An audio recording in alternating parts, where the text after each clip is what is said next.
All right, start recording in three, two, and one. All right, and welcome back to the Reserve Squad Midweek Show, a soccer podcast covering all things happening in the EPL from a bench perspective. I'm your host, Ben, and this is a long form review video of the week 6 in the EPL. And maybe in this case, this platform kind of works because of the number of games that went on at the same time. He's easy to miss a lot of things.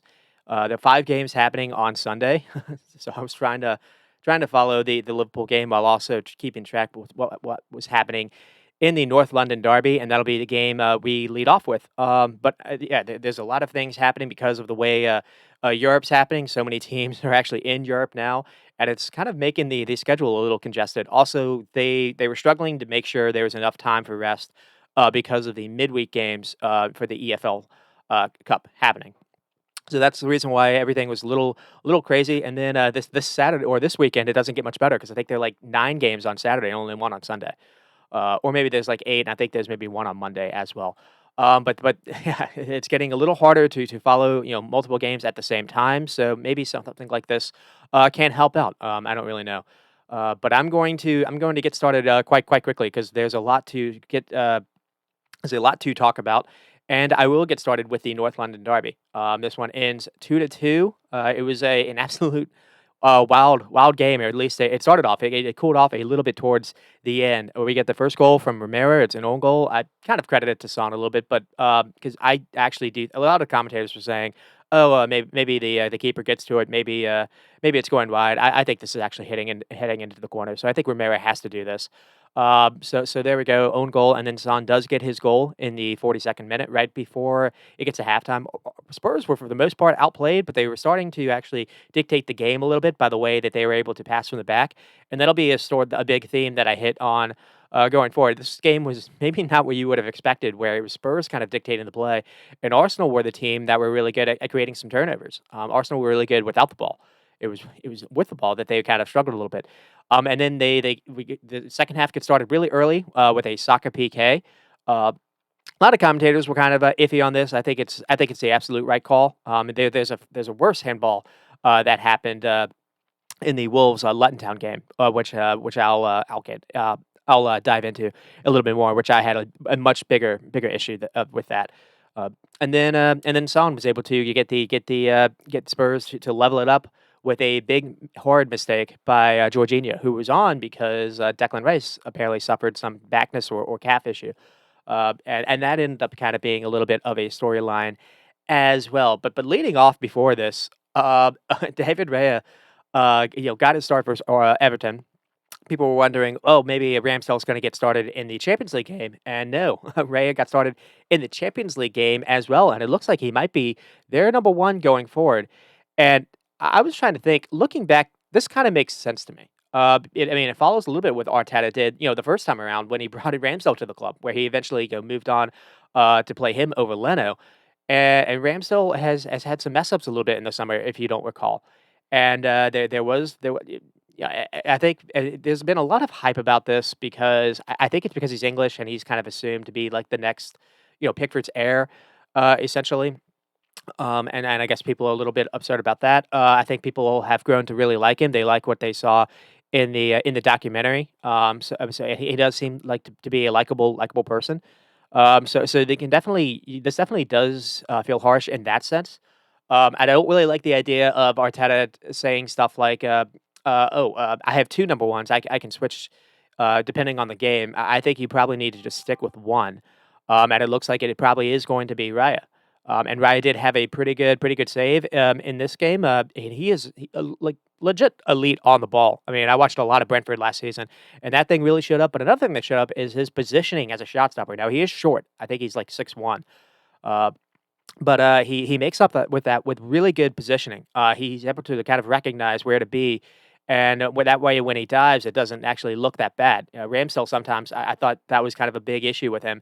He made a lot of really clutch saves, but a lot of it looked like harder than it maybe should have been because his positioning and feet weren't necessarily the best. Now, one thing you could say is Ramsdale is elite at coming out and charging whenever like a cross is sent in. And we did see Ramsdale struggle with the goal that they scored. There was a ball kind of looped in, and Ramsdale positioning was actually off of here, and all he could do was kind of just keep the ball from going into the post, and that ended up kind of leading that kept the ball alive, and that actually led it up to how Spurs got their first goal. And we are seeing Ramsdale apparently today in the league game. So maybe this isn't set in stone. Maybe I mean I do understand the idea of to not make necessarily make him comfortable. But I was trying to think too how I was thinking honestly this is something that maybe Eddie Howe should have done with Pope. Bring in Ramsdale in to maybe scare him, maybe give him some competition. And I frankly do rate Raya over Pope, or I do rate Pope over Ramsdale. So if I figured Raya would have given Pope a pretty good go of it, it makes sense that Raya would give Ramsdale a good go of it as well. So it is harsh on Ramsdale, but that's kind of my taking on that issue. There's another one. I mean, there were a lot of goalkeeper discussions that happened on the weekend. There's one happening with United now, and one that's maybe going on with Brighton, which we'll get to later on. I mean, the lineup news, we did see Fabio Vieira over Havertz. I thought that was a little surprising because of how good Havertz looked in the Champions League game. I'll kind of get over the Champions League game a little later on. I don't really want to do a deep dive into that. But I thought Fabio Vieira was actually bullied a little bit by the physicality, and I thought Havertz when he came on in the second half didn't do too bad. People were kind of going at him a little bit. He had that one shot that went over the bar.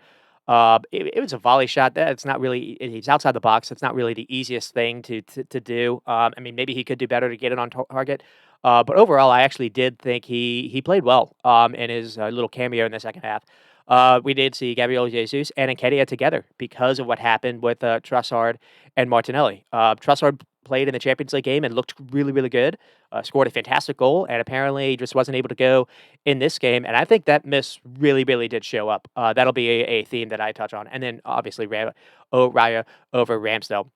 And then with Spurs, really the same 11 that happened versus Sheffield. So we got to see Brennan Johnson get a start again. And that was pretty much the only difference. And he looked okay. I mean, it's his debut start. You don't really know what to necessarily expect. They have spent a lot of money on him. So this basically meant Son being the striker again, and this time it really did work out because you see maybe he doesn't have the hold up ability, maybe he doesn't offer you a threat in the air. Spurs, I think, were 0 for 11 in crossing the ball, and it kind of makes sense because they didn't really have a target to do that. But you saw for his goal, elite. I guess I'll say elite. Really good, like recognizing of like when to make that run into the box and when to finish. And you saw a really good 1v1 finish when he was in on goal. So to just kind of get started with the game, I mean it was a good fast start for Spurs. I thought they managed to go upfield and found Brendan Johnson had a shot that was nearly blocked, and then Basuma found his way to have a shot that looked like it ended up finding its way to Son that he like tapped it in, but it was offside. And then the chances came for Arsenal. The first with a Vicario save, and this is you kind of see the dynamic of how the game played out here. Basuma takes a chance, and this time the ball is taken off him. Saka gets the ball down the wing. Udogi is kind of in a decent job, doing a decent job on Saka, but Saka still finds some space to shift the ball to his favorite left foot, and he tries a cross back post, and Jesus meets it and forces a decent early save by Vicaria. But the chance comes from Spurs kind of being too cute a little bit in possession and Arsenal nicking it off them. And Arsenal's best moments all game, in my opinion, came from that pitching the ball off Spurs and kind of countering. And then we have the Nketiah chance, and this is a fairly big chance. A lot of people are going to go at Jesus. Jesus had a pretty big chance as well. But I mean, here Hudagi again is kind of being cornered, and instead of booting the ball away, he tries to pass it backwards, and Nketiah reads it and jumps on it, and the angle is tight. But I've seen Premier League strikers score from this angle before, and Nketiah tries to beat Vicario near post. He does force a decent save, but he kind of hits him mid-height, and it's fairly comfortable save in the end. If anything else, maybe it's going to strike the post.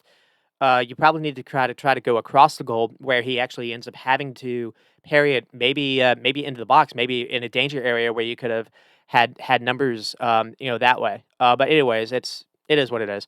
And then we get to the goal, and it is a Romero own goal, but it comes from Kulishevsky having the ball. and then he loses it. Rice does a really good job here to prevent Kulishevsky from dribbling through the middle of the field. He forces him out wide, whereas Zinchenko then pitches the ball off him. And from there, Arsenal move the ball upfield with Odegaard, and before Odegaard passes it to Saka, and then we get Saka v Udogi again. But this time, Saka has Ben White making an overlap run. Brennan Johnson is trying to recover. Brennan Johnson actually does follow Ben White, but he's just a little late. He's a step or two behind, and that's what kind of freezes us up because that overlap run. Udogi is afraid of that because Ben White is free. Saka can easily lay it off, and there's an easy cross there. And so Udogi lays off Saka a little bit, and Saka uses that to create a little space again to cut inside, to get a ball on his left foot, and to try for the corner. And he does get a little bit of fortune with Romero sticking a knee out. It is possible Vicario has this covered. He does dive, but I think it's going past him. I've seen Saka score this goal before. Uh, and again, Ben White's overlap created this goal. And then we have a decent chance for Arsenal here with a Fabio Vieira cross. I didn't really think Vieira had his best half, but he's very good here. He gets the ball on the wing side and sends in a good ball into the box that's finding Jesus. If not for a good header away by Mickey Van de Ven, who also had a good game for Spurs. And a game note I had here was Spurs were kind of copying what Man United tried a few weeks ago with Vicario. Vicario was holding on to the ball a lot in their build-up to take the sting out of the game. But it almost nearly backfired because Arsenal did poach it off a few times, and they were able to create a couple turnovers in some really dangerous areas. And whether it was Jesus or Nketiah, they just couldn't make any of that punishment count where Spurs did with Jorginho. And so we get to the Jesus chance, and it is a massive chance. Spurs are trying to bait Arsenal with a little controlled, steady build up, starting with the keeper. They're passing it fine, and then Vicario sees Madison in the box. And Madison gets it immediately taken off him. Jesus is, I guess, a yard from the penalty area, and he can't keep his effort from ballooning on goal. At least put this on goal. But everyone is going at him for the miss. I think deservedly so. I think it's elite closing down by Jesus here. So I'm going to kind of focus on that and give him a little bit of praise because he's first marking off Romero. Vicario sees that and then kind of figures he can play Madison the ball instead. And this is almost like a cornerback or safety reading a quarterback size because you see Jesus immediately sprint as fast as he can when Vicario is starting to play that pass to Madison, and he gets there right as Madison is receive it. And it's kind of an easy thing to overlook, but Jesus is just an incredible presser of the ball. Uh, and incredible at closing people down. I remember he had a similar play closing down someone versus Chelsea before the World Cup last year. So again, a couple scares, but didn't necessarily phase Tottenham. I think that's where you can really praise Agni and praise the Spurs team because after getting a couple scares here, I think even like Spurs fans would have been like, no more of this pity pat stuff from the back end. Just kind of hoof it away and just kind of deal with it that way. They continued playing the way that they wanted to play. And eventually, it ended up kind of working out for them. I mean, here we have a Tottenham chance. It took them a while to get going, but here's a pretty good chance here. It's an amazing save by David Raya. It's just kind of a cutback ball. Johnson connects, and it's a really good save. But the build-up here is really good too. I mean, Pedro Porro is playing in midfield. He gets the pass from Sarr, who's kind of filling in for right back. When you watch Spurs now and more and more, you get a sense of how it's almost positionless football sometimes. A lot of people have freedom as long as, if some guy, shifts into midfield, someone else kind of shifts in that position that player has left. You're seeing that a lot. I mean, Spurs aren't the only team doing that, but again, to see Spurs doing this, a team that I have grown to watch with Conte and Mourinho, is quite different. But anyways, and that's the reason why they've been a lot of fun this season. But here, Porro, gets the ball from the midfield and immediately threads a forward ball to find Son in space. It's a really good pass by Porro. Porro had a really good game too. Son then plays Kulishevsky the ball, and Zinchenko, just by this Porro pass, is taken out of the play. And so Kulishevsky only has Gabriel to beat, and he waits for Son to overlap him. And then he feeds Son the ball, and then Son squares it across the goal that finds Brennan Johnson. Maybe Brennan Johnson could get a little more power. Maybe he could try for the corner more. He just basically hit toward the middle of the goal. It's still a good shot by Brennan Johnson to hit this one time.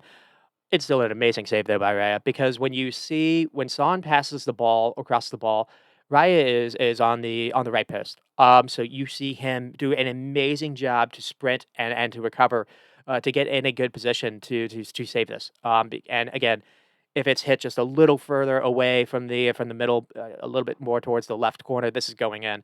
But it's a good save by Raya, and you saw Ramsdale actually applaud it. And then we get to the goal. And this was happening after another. This was happening after Tottenham found a way to kind of take Zinchenko out of the play again. Madison now gets the ball and plays a ball over the top to Kulishevsky. Kulishevsky was kind of their outlet. They were going to him, not necessarily Brennan Johnson. I was kind of surprised a little bit with that. Uh, but here, again, he only has Gabriel in front of him, and he waits and passes it backwards. And he passes it to Sarr, who sends in a bit of a strange ball, into the box that fools Raya a bit. He's not really prepared for this kind of cross. I think Raya is a little bit more in front, thinking he's going to be able to go out and punch something. And maybe this is kind of a mishit cross. I don't know. But it's a ball that fools Raya, and he has to really stretch to keep this from sneaking in. But that creates the loose ball. And now Arsenal in the penalty area. Brennan Johnson gets the ball and fires a quick shot. It's right at Raya through though, and he saves that one. But again, the ball kind of deflects and it's a 50-50 ball in the area. And then Rice tries to head the ball away from danger and heads it right to Udogie. And then Udogie finds Madison. Madison then looks like he's cornered by Saka. But full Saka, by fake running backwards or maybe even passing to Udogie backwards. You even see Madison's head turn towards him. And that's what fools Saka. And then he quickly turns and immediately shifts to go forward to the byline. And it looks like maybe he has a touch too heavy. Maybe the ball's going out of bounds, but he's able to reach it before it goes out of bounds, has his head up, and picks out Son in the box where Son beats Rice, Saliba, and Ben White to direct the ball into the net. I don't think Ben White is necessarily covered in glory here. I think he's a little bit late to react when Madison gets past Saka. Ben White needs to actually sprint to close off Madison, and he's just a little bit late to react. And I think that that kind of hesitation is what create this. Also, Son ends up kind of somehow being able to find a way to get in front of Declan Rice before that ball hits. It's a really good play by Madison and Son. And we get to halftime. It didn't really feel like this was a 1-1 game. Spurs were starting to dominate a little bit more of the ball, but the two best chances came to Arsenal by basically pitching it off them, and you wondered if that was going to be the same dynamic for the second half.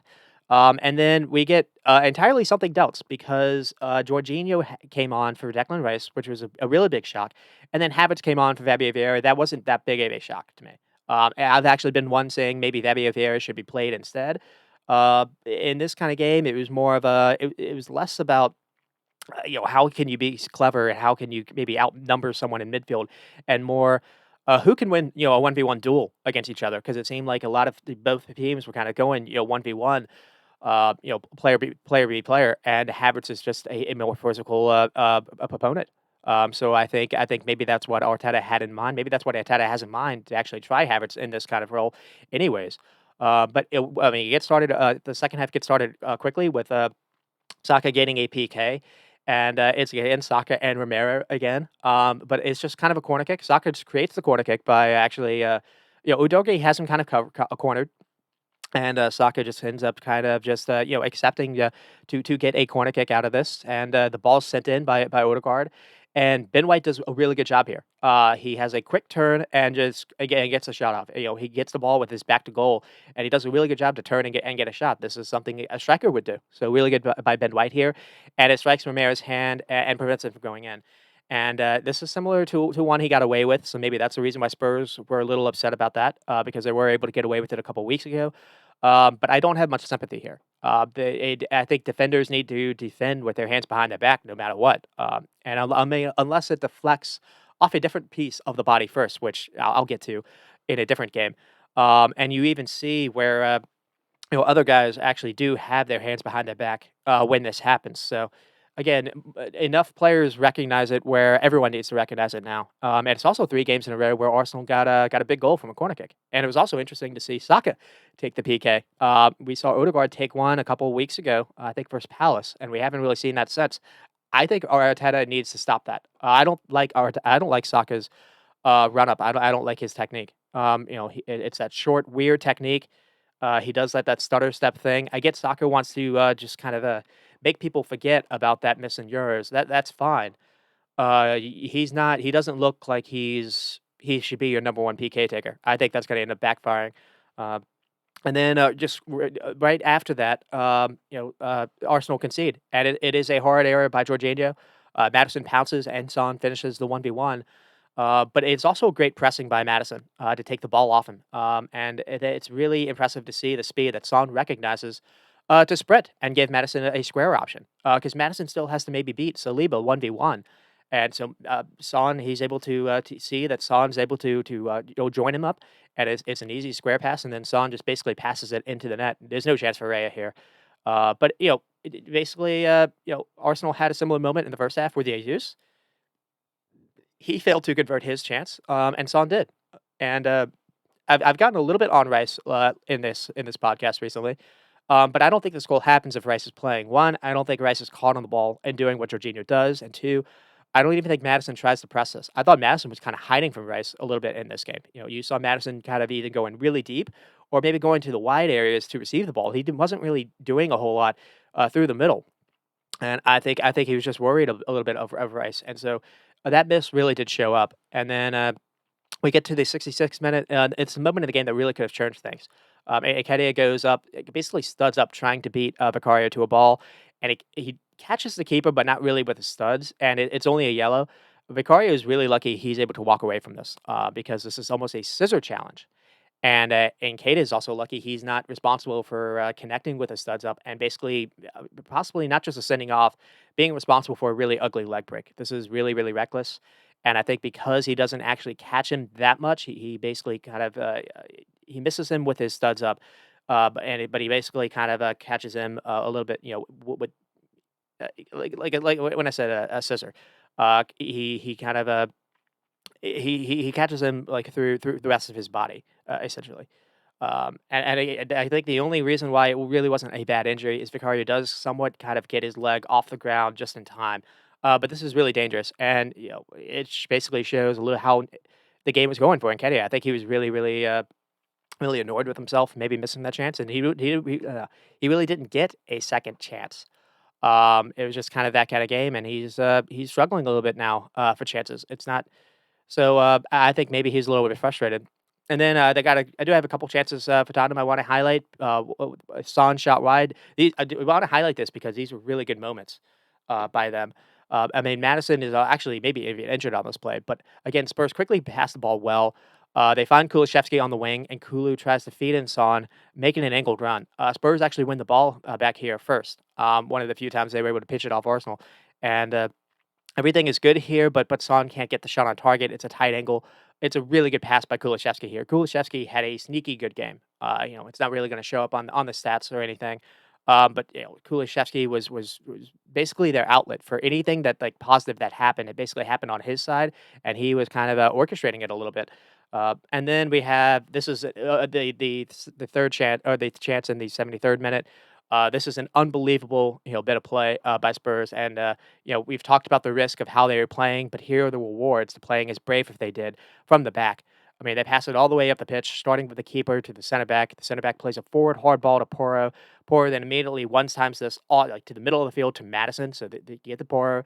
They drive people to him that leaves the space open in the middle, and Porro sees it and one times it quickly to Madison. Madison in open space is able to see that he can play a long ball to Kulusevski. Kulusevski again. And then Porro sprints all the way to offer Kulusevski an option in front of him. Kulusevski plays him, and Porro has a square ball to Son for maybe a tap in. But Gabriel is able to stick out a leg. Maybe the ball isn't necessarily hit forward enough, or Porro isn't able to necessarily bend the ball enough to beat Gabriel. Gabriel, I think, saves a goal here, and this would have been a wonderful goal. This, especially in a derby, this would have been one of those where you remember for a little bit. This would have been celebrated a lot. So it's a really good play by Gabriel, where Arsenal were just completely cut open here. And then we have maybe a little bit of a half chance. The moment where maybe Spurs did look in trouble. Ben White's able to send something in. Havertz is completely unmarked, I think 5 yards from goal. But his cross is just hit a little bit short. Maybe it's going for Nketiah, and Ben White didn't actually see this, but it was one of the moments where uh, Kulusevski actually wasn't necessarily walking, and didn't really notice that Arsenal had a little bit of an overload problem. One of the guys is marking Jesus and doesn't recognize that Havertz is behind him. And if this cross is hit to the back post, I think Havertz has a tap and header. Uh, and then a couple notes I had was Arsenal were dominating the play in the final 15 minutes. I thought it was noticeable that Spurs were really different, changed different when Madison had to come off. They lost his kind of control a little bit in midfield, and there were a lot of corner kicks for Arsenal towards the end that I thought Spurs defended really well. Vicario was strong coming out and getting the ball, and Spurs were decent at winning some of those headers. And I thought Havertz was a little bit at the heart for a lot of that. And then, he did have that shot that ballooned over, but I did think he had a decent game. It seemed he handled the physical duels better. And I thought he actually had probably his best game for Arsenal in the midweek Champions League game.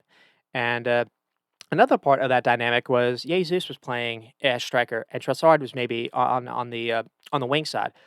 And, I think, maybe the kinda way to play, to make Havertz work is to have Jesus in that striker spot because Jesus likes to roam a little bit, and if Havertz can learn to recognize to fill in the spaces that Jesus is leaving unmarked, and he's such a tall body, I think that's maybe what Arteta has in mind. We saw that a little bit in the Champions League, and I think it was Havertz's best game. I think going forward, that probably is the idea, and just you couldn't do it this game because Jesus had to play in that left wing spot, but he was really leaving it and kinda playing in the middle. Jesus didn't really have a position this game. And I think they really did miss Martinelli or Trossard, just kind of being able to offer stretching the field and maybe offer hurting Pedro Porro, hurting that fullback spot.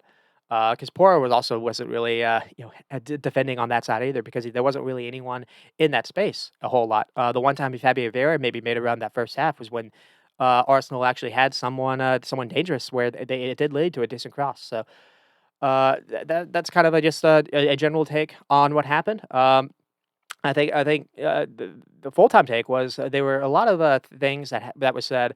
People were wondering how Tottenham were going to approach this. There was a lot that assumed maybe they'd be passive and defensive minded to start, even though Ange even gave a quote saying he wanted his team to scare the crap out of Arsenal. And their fans a couple days prior to that, and it wasn't a total football masterclass, but they did dictate the game.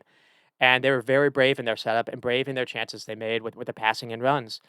They aren't just hoofing the ball away. They're building possession, starting with the keeper and trying to pass through teams. And again, it's so different to see from this team of all teams. And it doesn't always come up. There is risk to this. As we saw with that Jesus chance. But there was a lot of hype going into the game. I was excited for it, and it did live up to it. Until, Madison going off in the 70th minute, that did change how Spurs, were looking in possession. They had to change, they had to bring on some different players that weren't necessarily as good on the ball, and the game, became a little bit more cagey, towards the end. I think both teams actually were exhausted down the stretch. I think so it was a mix of Spurs having to replace players that weren't necessarily as good, and Arsenal were actually chasing Tottenham all game, trying to win the ball back a lot. And, they'd also had the Champions League game on the midweek, so I think their legs were a little, exhausted as well. But, yeah, in the end, it's an even Steven game. Maybe one team is a little more happy about that, than the other. I mean, XG was Arsenal 2 or Tottenham to 1.4. Shots were 13 and 6. Shots were about even, 13 and 5 for Spurs. 3 big chances for Arsenal, 4 big chances for, Tottenham. Possession, Tottenham edged Arsenal in possession at the Emirates, and you think about a year ago, that would have been unthinkable. That kind of just shows the gap that Tottenham have already made on Arsenal, not necessarily for the table or their kind of ambitions, but just in this game, Spurs were competitive and were every bit as even as Arsenal. So that's maybe something that for Spurs fans to be really hopeful about. And that's kind of what happens when you can dictate the ball by passing it from the back. You can dictate the possession, and that's the reason why Arsenal were really, really. They didn't want to do what happened with United, where they allowed Onana all that time. They were going out and trying to press really, really high up. And to be honest, they did a good job. I mean, Spurs only had 385 passing completions and 86%. But Spurs have been averaging close to 500 passes a game. So Arsenal did a really good job to keep them down there. But Arsenal, in their respect, only had 317 passes, 84%. That's a really low passing accuracy or passing percentage or passing number for Arsenal. 7 of 20 crosses for Arsenal, 0 of 10 for Tottenham. Playing with Son, not necessarily with Charleston. Uh, but yeah, I think that passing number for Arsenal is kind of the problem. They aren't nearly as fluid as they were last season, and that'll be a highlight I get to. I mean, but I'll start with Spurs. Obviously, you got to start with Madison when you talk with Spurs, but also Son. Maybe he can't do the hold up play, but his movement in the box is really, really good, and obviously he can finish chances. Another thing that you got to talk about is Basuma. The way he is able to just take chances on the ball, either carry it or passing it. It's refreshing to watch. There's a moment in the first half where Basuma actually loses the ball. He gets the ball taken off him, and it looks like it's almost going to be a Jorginho moment. But what he does is he's able to win the ball back. So you see that ability as well. He looks like I keep saying it. He looks like the Basuma that was at Brighton. It looks like Ange has really unlocked him. He's allowed him to be creative. He's allowed him to be just to play free, and you're seeing that. But also, Udogie and Porro, the real license in this team to play wherever the open spaces. And I think Udogie had a good game locking down Saka. It's not the easiest thing to do. Saka did get that goal against him, but for the most part, I thought he locked him down a little bit. And Vicario, I didn't realize Vicario was this good on the ball, and also this good at making some saves and going out and punching the ball. He's turned out to be a fantastic signing. Had a little rough patch versus Brentford, but has really worked out after that. And the only negative I had was the Madison knee tweak. I don't know how that's going to be. They have Liverpool this coming Sunday or Saturday. And if Madison can't go, that definitely changes how I'll view how if Spurs can win that game or not. If Madison plays, that'll be I look Spurs as formidable now. Uh, but I think kind of to quickly to end with Spurs. I think the general consensus after the game, everyone was praising how Spurs played, and I think maybe the key that makes them different to a lot of teams in the league right now is that number 10, is Madison. He understands the position unlike, other number 10s. He doesn't play like Bruno does. He doesn't even play like Odegaard does. Odegaard's starting to kind of remind me a little bit more of Bruno. Madison is floating all game. He's never staying still. He's always moving. Odegaard does that too, but Madison will drop deep and come for the ball. He's not just kind of waiting to get it. And he's always thinking, how can he advance it forwards? He is licensed to float. The reason why he has license to float is because he knows there are people in midfield that can win the ball back if something happens in Basuma and Sar. Uh, and again, I don't really know what to make of Spurs, but we're going to get a chance to test them as they host Liverpool next Sunday or Saturday. But considering the mood where the club was maybe in May, they lost Kane in the summer. They've struck gold with this manager, and he continues to do things that create praise. I think worthy praise. And they're tied with Liverpool for fourth in goals scored after losing Kane. And I figured they would struggle this year because I also didn't trust their midfield of Højbjerg and Skip. And what he's done is he's turned around and played Basuma, found the Basuma of old, and played Sar. And Sar looks a real world beater of his own. And so Sarr's doing a lot of things that don't necessarily show up in the stat sheet, but you constantly see him when Pora goes out, goes upfield or makes a run. You see Sarr doing a really good job to make sure that there's at least someone in that space. So Sarr's doing a lot of really good stuff without the ball, and when he gets it, he has a decent go of it as well. And to be honest, with this. What Agnew doing with Spurs is a little unprecedented because even De Zerbi, when he came to Brighton, I think he lost his first 6 games. They were a little bit of a miss versus Brentford, but they've taken so many strides under him already. It is impressive because the variation of styles that they can play. They can stretch you with Son. They can hold the ball up well. They can win it back. They can outnumber you in midfield with the way that they're playing the fullbacks. And they have Mickey Van de Ven that can help out Romero. He's turned out to be a really good partnership for him. They have a keeper that can play with the ball at their feet if that's what it requires. So I do think they maybe could improve a little bit on striker if Richarlison isn't necessarily going to work out. We'll see. We'll see what they do in January if they're close to being able to think about silverware or whatnot. But I mean, this team has really made some strides, and again, the gap that they've already made on Arsenal is remarkable. Arsenal weren't at full strength. That's worth saying as well, but it's still worth saying. And then with Arsenal, I think you can say some positive is they were amazing in their pressing.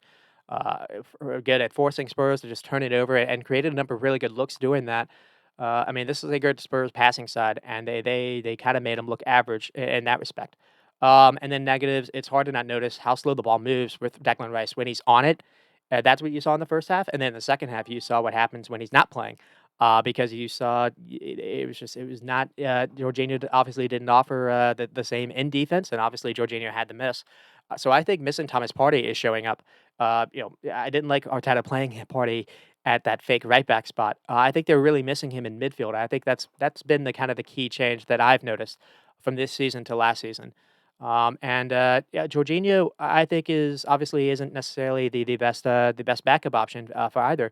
It's a third backup option to be fair, but I think one of the takes I had last season, and I think it's probably going to age pretty okay, is I thought they got too cute last January. They could have gotten Douglas Luiz very, very easily. I remember there was a December game where Douglas Luiz even scored on a corner kick, like literally kicked it in from the corner kick. And there was a lot of talks that Douglas Luiz was about to, in the last season, enter the last 6 months on his contract. And then all of a sudden he extended, and, the reason why he extended is because all of a sudden Arsenal went to try to go for Caicedo instead, and they did a Hail Mary bid for Caicedo. I think they spent like 85 million or so, and Brighton's rejected it. And by doing that, they ended up getting neither, and they had to settle, for Jorginho at the last minute, and he worked for them last season. It's worth kind of saying that. But he's coming into this game completely cold. It's worth saying that as well. He hasn't really had any minutes this season. But that's a hard miss. And another thing too is it's just he's not really going to offer a whole lot of protection in defense as well. So I think that showed up. Obviously, no Trossard and Martinelli to kind of punish Porro. I think Jesus didn't understand his role on the wing. Porro wouldn't have been able to roam in the middle and with free abandon had Martinelli been on the opposite side looking to stretch that back line out. So the missing players, Champions League is maybe kind of taking a role here. And then finding that Xhaka replacement continues to kind of be a theme. And I didn't think Havertz was bad. I shouldn't say that. I thought Havertz was actually quite good, but he wasn't necessarily stellar. It hasn't been stellar this season. I thought Vieira was bullied in this game. So I'm curious, why don't they try Smith Rowe? They've been experimenting in other areas. You're struggling for creation. Why has he been given such little game time? Uh, 2 years ago, at 19 years old, he was scoring and assisting for Conte Spurs. So it's not like the setting is too big for him. I've been really confused why he's been kind of shown the door. I think he's the same age as Saka. I get maybe he wanted to play. Maybe he didn't necessarily fit where he was kind of like a number 10 before Odegaard. Maybe he struggled with that. But he's gotten 2 years to maybe try to learn how to play a little bit deeper, try to be a little bit more of a working eight or attacking eight. Why not see what he has to offer? I don't understand that. Maybe we'll see him in the midweek for the EFL game. But that's something I would like to maybe see because they are struggling a little bit for creativity. And it looks like Raya is going to be the number one. And again, if they thought the idea was the reason why they weren't necessarily looking as good on the ball was because Ramsdale was struggling, I don't think that's necessarily the case. I have my Rice and Party theory, but the flip side is not the end of the world. I think the best thing that happened to them this weekend happened in the other game with Rodri getting the 3-game ban when City visits the Emirates in a couple weeks. But this stat is worrying. They're 12th for big chances created. They finished sixth last season. City obviously finished first. And so you're trying to beat City. So you probably need to be closer to like, I don't know, 3 or 2.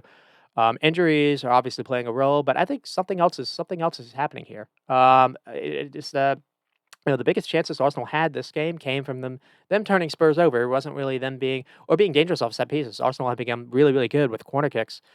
But open play creation has just died with this team.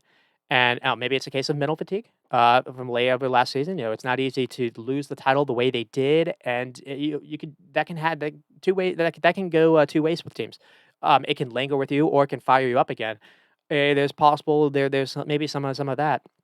And it's not the end of the world if you can win that head to head versus City. And maybe this is where Havertz can announce himself. I keep kind of waiting for that to happen. Havertz has been a City killer in the past. But yeah, you're putting all your eggs in that basket now. But some optimism here is outplayed. Maybe you come away with 3 points. Had Jorginho not done what he did, losing Rice obviously didn't necessarily help as well. I don't think the sky is falling. I do think injuries are showing up though. No Rice, Party, Timber, Martinelli, and now Trossard. Jesus didn't really understand how to play that left wing spot. And I mean, speaking of Jesus, what do they do in January? I mean, if it's not going to be in Nketiah, I mean, the chance Jesus missed was pretty bad too. Nketiah had the mess up. Nketiah is struggling to find passes in the ball. I think teams are recognizing to mark him a little bit more in the box, and Arsenal just aren't able to create for him. So I mean, what do you do in January? I kind of do think that you could see them maybe try for Brentford with Tony. Um, because when you're not necessarily playing well, when you get some looks to goal, you need to take them. You need your number 9 to finish them if you're going to be a title contending team. And Jesus was playing in a different position, but he did look unreal good on Wednesday. But I do with Nketiah struggling a bit as well. I mean, maybe they can do something where they package Tony and Nketiah to Brentford. I don't know if Jeremy would necessarily like that because Nketiah has struggled a little bit, and Brentford aren't necessarily the most creative either. But Nketiah has shown he can put chances away in the EPL. And he is crazy young. It's worth saying that as well. But yeah, just Arsenal a rare team to kind of figure out at the minute. But again, the best thing that happened for them on the weekend happened in this game coming up. And so I'll move on to Man City and Nottingham Forest. And City do win 2-0.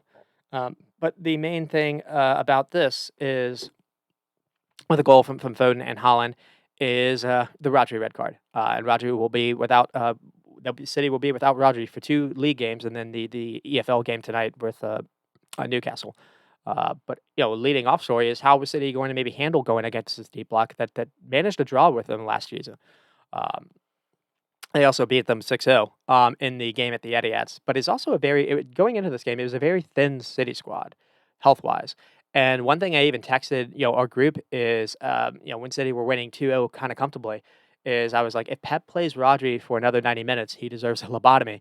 Because I was thinking a little more in lines of that way. Rodri's playing every single game, and he's become not just their do it all in possession, amazing at in defense and work rate.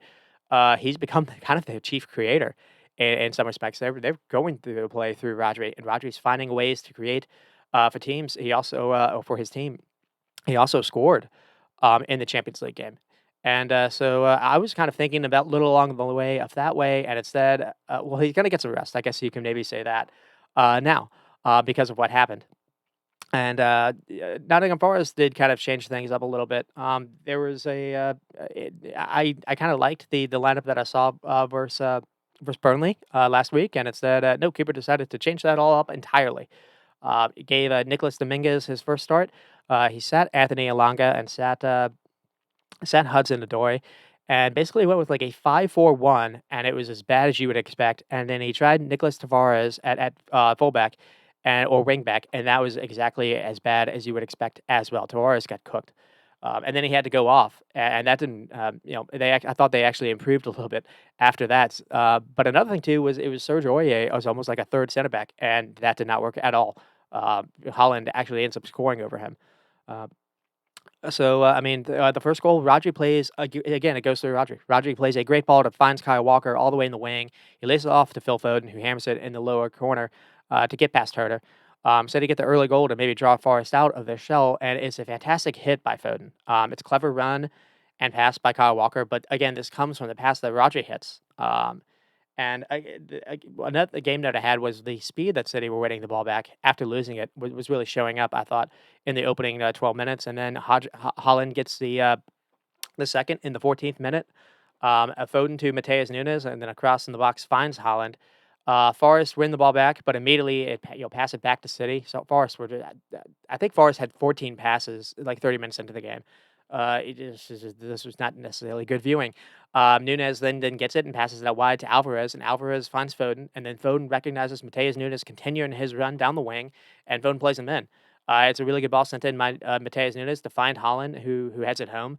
I don't understand why Holland is this open with no one really near him in the 6 yards from goal. It's shambolic defending by Nottingham Forest. Uh, Holland is on something like I think I saw 59 xG. If his form carries all the way through, which is just that should not be that should not be real. You don't imagine that's necessarily going to be true, and Holland does miss a lot of chances. But yeah, it's just Nottingham Forest are playing a back nine, and how do you allow City to get behind you this easily? It's all it was just Mateus Nunes continuing a run, and it went unmarked after Nottingham Forest got caught ball watching between what Foden and Alvarez were doing. Uh, and then they have a chance for Alvarez here. It's really good football again. It started with Rodri kind of threading a ball to find Alvarez in a little pocket of space. And then he turns and finds Doku out wide. And Doku cuts inside. And instead of maybe trying a shot, he lays it off to Alvarez. So it's a really good cheeky pass by Doku. And this is probably a third goal, if not for Willy Bolly, jumping in last minute to get that block. So yeah, in a game note, at 30 minutes, it was 200 passes by City to 31 to Nottingham Forest. Halftime thoughts. I thought it was a weird game, to be honest, because City were up 2-0 up. But they basically stopped playing a little bit after that, and I thought that maybe the miss of Bernardo Silva was showing in the first half, because Foden really wasn't playing on the right wing. He was mostly just only playing in the half space, and basically Forest had two guys to necessarily to deal with that, and then so Kai Walker really was kind of the winger, and then Forest eventually found out that if you could just get Gibbs White to go forward a little bit more, that forced Kyle Walker to back off a little bit, and so City didn't necessarily have the overload that they were having in that first half. So someone like Bernardo Silva, I think, would have done better to just kind of keep the width a little bit, which we saw in that second half versus West Ham. And then with Nottingham Forest, they conceded too early, but they slowly grew a little bit into the game. I think they benefited from sloppy mistakes by City. Gavardiol was really poor on the ball this game, and they started getting a number of touches in the final third. And if not for maybe better decision making by Awani or Gibbs White, maybe they could have gotten a threat here. And I actually did like what I saw from Nicholas Dominguez in that first half. And so I was wondering, who's gonna get the next goal? Maybe that'll be it. If it's City, it's game over. And instead, we get something entirely different. It's an unbelievable loss of composure by Rodri. He just allows Gibbs White to kind of get the better of him. So he's sent off, and I think it sends off the most important player of any team in world football right now. I think you could maybe say that. Uh, and so we get to see how Calvin Phillips can handle this role. But you just see Gibbs White even before this goes into Rodri hard earlier, and Rodri maybe is upset about that, and then they get on the touchline, and it looks like Rodri has control of the ball, and Gibbs White again just goes to shove him in the back, and then he does use some force, but that's where Rodri just completely uses it, and maybe that's when Gibbs White maybe said something to him, but just they go head to head, and then he grabs a little bit at the neck area, and I don't think there's anything that the people can say. It's the right call to send him off. And after that, it was a little bit different because Nottingham Forest actually started to have 70% of the ball. And the reason why I say that, normally you would expect that. A team down, maybe a team's going to be not going to have the ball as much. When Man City lost a player last year, I forget. I think it was a defender. When they lost a player last year to Fulham, they still had 80% of the ball, and I think there's something that Bernardo Silva and Gordon Gundogan were like cheat codes. They were playing like two different possessions, and just City didn't necessarily have that this game. So missing Bernardo Silva, I think, hurt. Another thing too is you're playing Mateus Nunes in like his first game. He's not going to necessarily be the guy to understand how multiple roles. And he is responsible for the assist. It's worth saying that as well. But yeah, I do think they missed that a little bit. And then Ederson basically was nearly goaded by doing the same thing with Awani. Just a couple minutes later, a decent Awani chance, and it looks like he tries to flick it over Ederson. He gets it wrong, but Ederson isn't happy with Awani trying to maybe buy a PK, and they go head to head. And if Ederson had leaned in a little bit more, he maybe would have been sent off. So a lot of lack of composure in this game for some reason. And then there was a City chance for Foden. Holland does really well here to be an option to kind of for a pass, and then links it up and plays Foden, making a run ahead of him. Foden then gets past Wilfred Bowley, and he's trying to basically cross his back to Holland, and he sprints all the way upfield to be available. And this cross is blocked at the last second by Montiel. It's an amazing play by Montiel because he sprints like 80 yards to recover here. This is probably going to be another tap in. But yeah, it was a weird game because City had probably the better chances in the second half. But Forest were getting close. When Langa came on and he has a cross that maybe tries it nearly finds Awani at the back post. You don't really remember Ederson being asked to make a lot of saves, but there were a lot of chances where Forest had the ball in danger areas and they were maybe trying to cross, maybe trying a through ball, and it was just a little bit. It was just a little off from coming off. Uh, but I mean, you need to that it's not easy to score a goal in this league, and especially versus this kind of defense. So there it is. There is that. So close, but no cigar, I guess you could say. And then there was a massive chance here for Holland. It's kind of a free kick. Ake somehow gets behind everyone. He squares the ball to the back post, and Holland somehow roofs it over the bar. Again, Holland just Holland will have like 30 goals and then 30 missed goals apparently. Uh, and again, so the final, I guess, minute was, Alanga again had a chance to get hit on the volley and forces a good save. Ederson does a good job to at least make this. It's like the one time he was asked to work. But he did a good job to keep the clean sheet. But again, it's not what I expected after halftime. I think the result is irrelevant because of what missing Rodri is the storyline, not just because of what they're up against, but because of that matchup versus Arsenal. You imagine no player is maybe more important. With Calvin Phillips, they're going to have to play differently, and maybe Arsenal can target them here. Obviously, it'll depend. They'll probably need someone like Rice, or they'll need to be healthy in their own right as well. We'll have to follow those developments. But as for Nottingham Forest, I kind of am ready for them to be relegated, or at least drop Steve Cooper. It's this is really really poor from them. Every single game, the only intrigue in this game was the red card. No one alive thought Forest was going to get back in the game, and they've done the same thing that Chelsea's done. They spent all this money, and they brought in so many players, and there's no cohesion in this team, and there's just no. Cooper never plays, the same 11. He's always switching things up, and anytime he switches things up, it's always to be negative.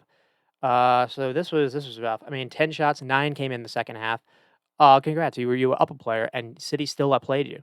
Uh, Man City though, 7 shots and 4 on target, 6 shots in the first half. That really did surprise me a little bit. I mean, City had 2-0 lead after like the 14th minute, and they just kind of put the brakes. It was 90% though in the first 10 minutes for possession. It was 76% in the first half. They ended with 57%. Still 500 passes. So it was a weird game. I mean, the positives, the Foden goal. I think Alvarez continues to look good. He had 2 goals in the Champions League game. Holland got a goal again. Rocker's role in the squad seems to shift, game to game. So that's kind of funny. But yeah, it is wild how quickly the narratives and momentum can change. Because City 2-0 looking like they're going to cruise again, and suddenly the red card happens, and you can't underestimate or understate how important Rodri is to this team. I think I texted, yeah, again, I texted the group that Pep probably needs to think about taking him off, because Calvin Phillips is not like for like, and the 3 games he misses, the Newcastle in the EFL and Arsenal. Even before the red card, again, it was weird. I didn't think Foden felt comfortable playing where he was, even though he got the goal. I do think they were missing Bernardo Silva, and what's kind of funny is while I don't think they're necessarily missing Grealish, I think Grealish could maybe play left wing, and you could try Doku at right wing. Grealish did end up making a return in the second half, but I'm again, I remember the Fulham game, and it was just not necessarily the same. Um, but one thing you can maybe say about this is it was a different City team. Instead of necessarily being the team that had the other team on the cosh, they were the ones that had to answer some questions that the Forest were offering, and the way that Diaz, Akanji, Aki, Gavardi all defended, they've defended at every cross. They looked really really stout. So that's something to keep that clean sheet was really good defending by them, and they look really strong to beat through. So there's Pep has done some terrorism himself by bringing all these defenders, and in this case it really did work. It really did show up. There's that to say.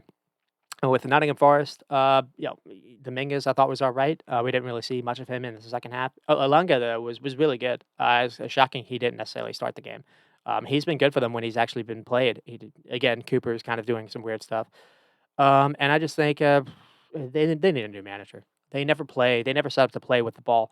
And I think it's a mistake, or it doesn't really work this way. But I think it was kind of a less for football that Leicester was the team that went down, not this one.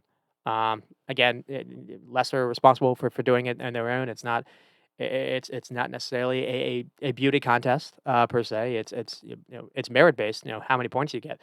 But just everyone's worse off by having to watch Nottingham Forest every single week. Um, and then I'll move on to Newcastle and Sheffield.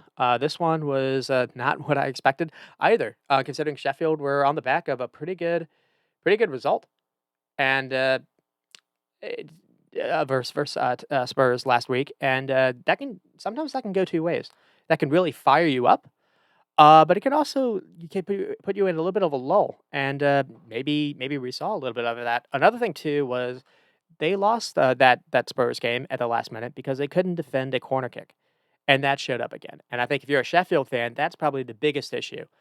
Not necessarily the gaudy scoreline, because Newcastle do win 8-0. I didn't necessarily say that. Goals from 8 different players. That's another thing we're saying.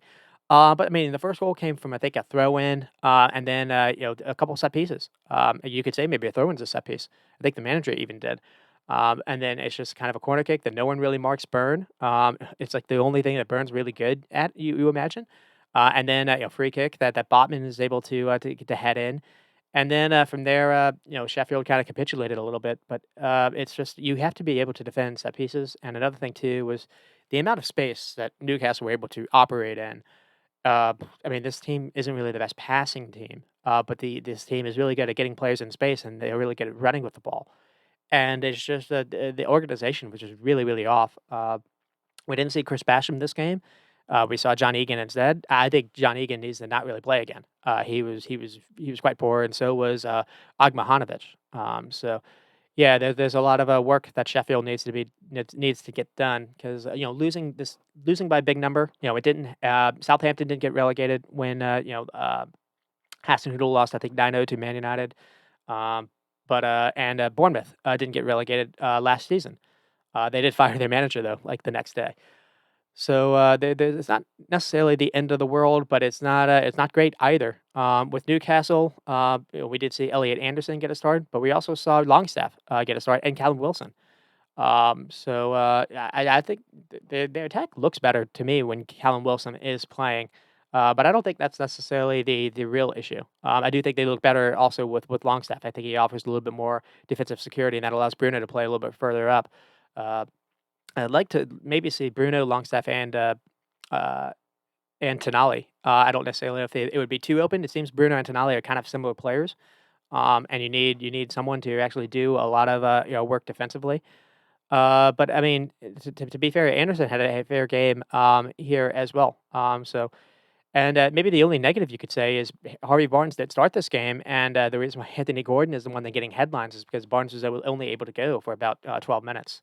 Um, and then with Sheffield, another thing you can say is they were forced to play without Ollie McBurney because of him getting a late yellow by disagreeing what happened with the Spurs game, and so that showed that they ended up playing James McAtee in a different way. They played Hammer a little bit further up than necessarily in midfield, and yeah, again Egan over Basham. I guess maybe he was upset at Basham last week. Basham did come on in the 70th minute, and they still conceded like 3 goals, so that necessarily wasn't the real issue. But I do think them missing Burnley was massive. It seems like when he's played, he's been kind of the focal point that everything kind of goes through, and obviously it's not easy to recover from that. There are also, I think I saw they have 8 guys to injury. I don't necessarily know how many of them fit into the first 11, but that's not really an easy thing. You don't really imagine they have a deep squad as it is. So that's maybe showing up for them a little bit as well. And there was a lot of heat on the manager going into this. I thought that was a little bit unfair because they got a decent result versus Everton, scored 2 really good goals with Cam Archer. They were close with Tottenham and gave Man City a good game. Holland ended up missing like 4 or 5 goals, sure goals, but I think he missed a PK in that game as well. But it seemed like Sheffield were at least somewhat competitive in every game until this one, and then this one here comes the alarm bells. I mean, they started off okay. They had a chance here with Thomas. Dan Burn kind of wins a header, but Gordon can't really control it to him. Sheffield get a runner to go past Burn, and James McAtee has a clever run and tries a cross ball towards the back post, and then Luke Thomas just can't get the effort on goal. But then the goal happened. Goals happened. So the first one with Longstaff, and this comes from a throw in, and no one marking Anthony Gordon just running to the byline, and then from there Gordon gets a little luck here with the ball, keeping the ball in play. But there's nothing lucky with him picking out Longstaff. It's a really good pick out by Gordon. It's a good finish by Longstaff.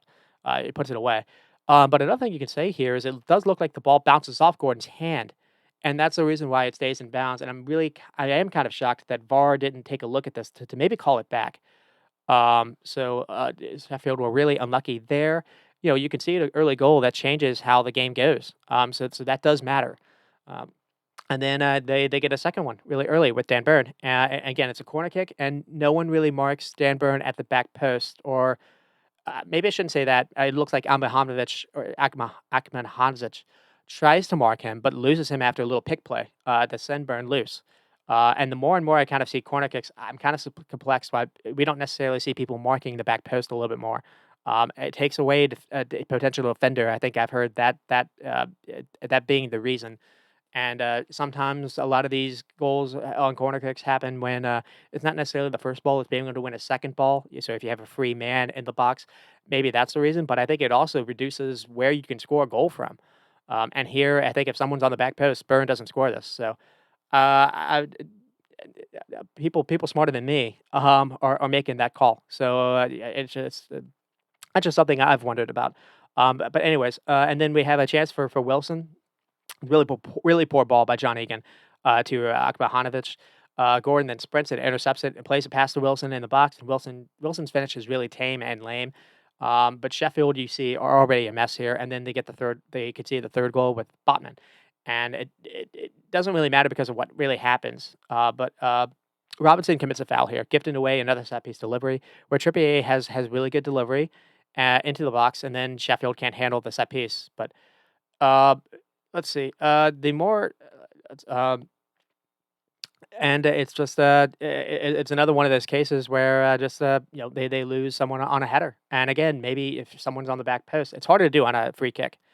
But yeah, it's just nothing really tactical or anything. It's just a really good delivery sent in with Trippier and not being able to win that header.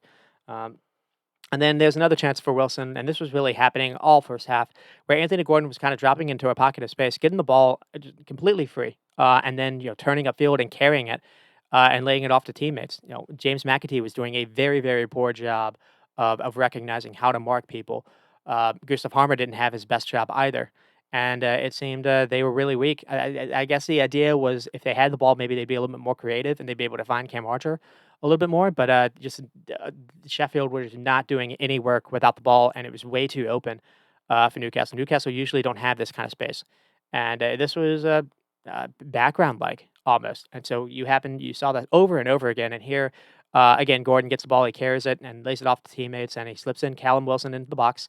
And again, Wilson could maybe do better with the finish. Wilson could have had a hat trick in the first half.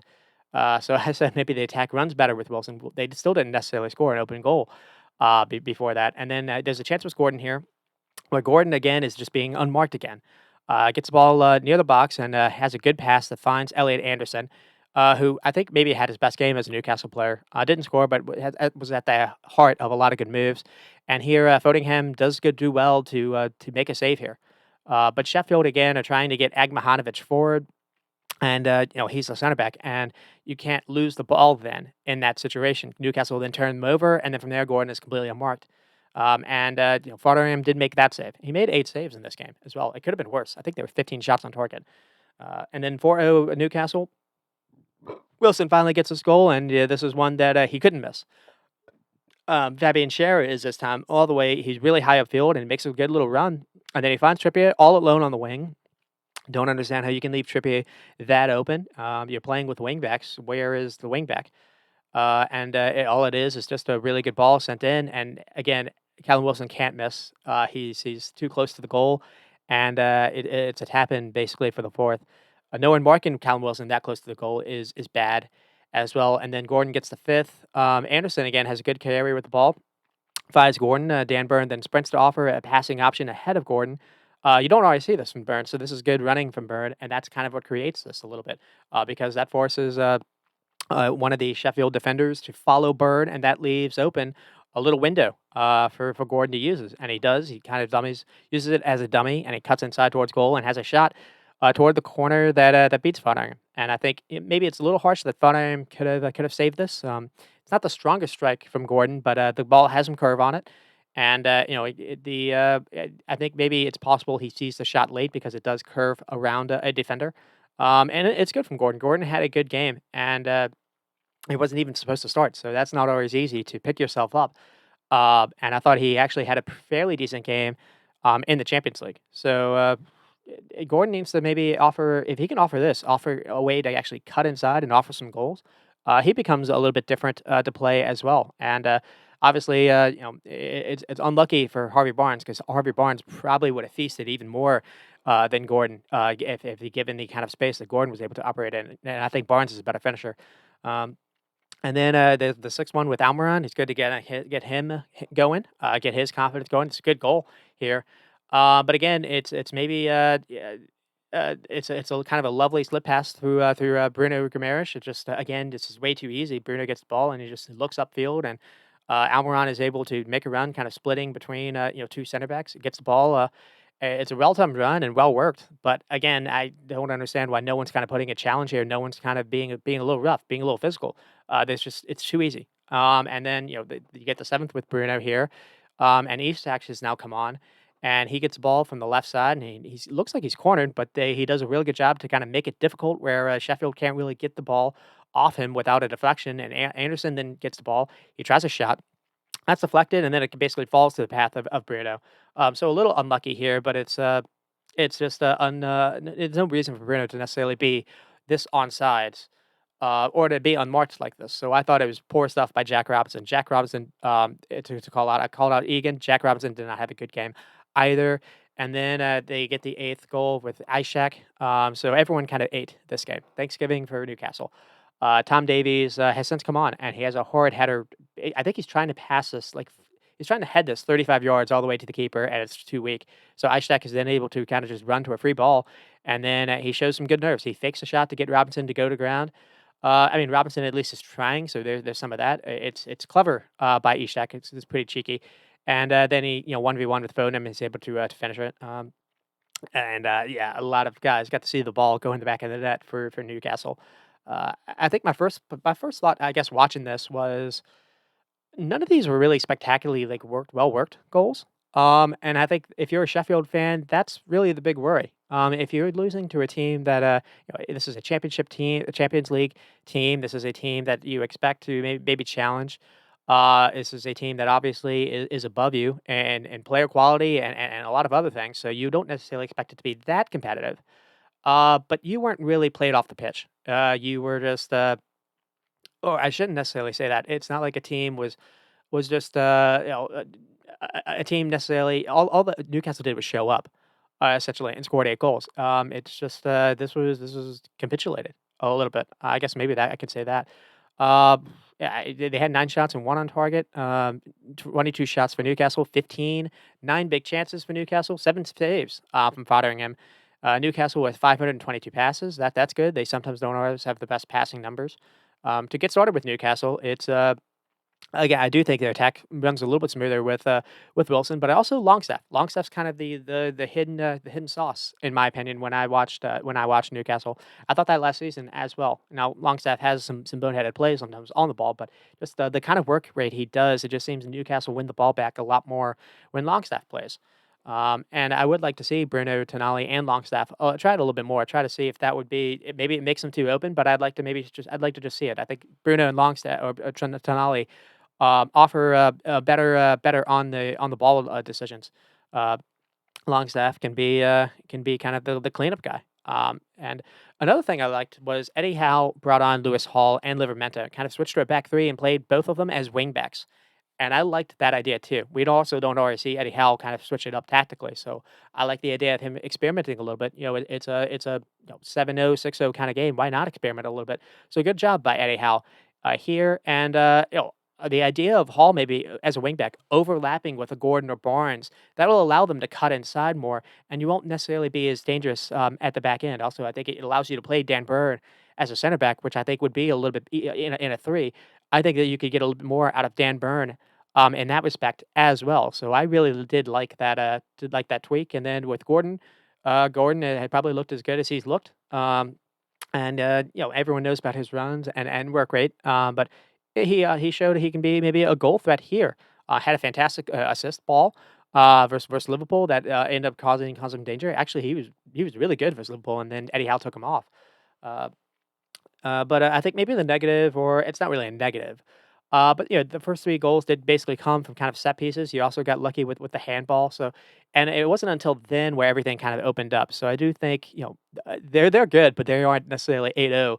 They aren't this good. I do think it was good to see familiar names in the lineup in the 11 with Wilson, Almiron as well. Almiron's kind of necessarily had some stick online. He hasn't really gotten going. So good to see him kind of at least put that chance away. Maybe that can get his confidence going. Uh, Good to see Longstaff, as I mentioned as well, and they aren't far away from getting Joe Willock back. And I think maybe Joe Linton's been able to rest for the last couple of weeks. Maybe you get him, and when he returns, he'll have better legs, so that could maybe help you out as well. And there's maybe you can get maybe this can get a few players going for them because I do think I felt they looked rough for Brentford and AC Milan. They didn't necessarily have the best game. It's just they're struggling to keep the ball and passing a little bit. And we'll see if this can carry them into some little momentum because they had Man City now in the League Cup coming up, and then with Sheffield. I mean, one thing to consider is again, how the game ended last week with Spurs. I mean, you're so close to maybe getting that 1-0 win, a big victory win, your first maybe in the league, and you can see it from a corner kick and then lose the game 2 minutes after that. So it's not really easy to see how teams can rebound and bounce back. Sometimes you can bounce back stronger, and sometimes a defeat can lead to several. And that's now Higginbotham's job is to make sure that this is only one defeat. The last guy that went out like Nino didn't last a week, so his job is also to kind of keep his job. But also his job needs to be defend set pieces better.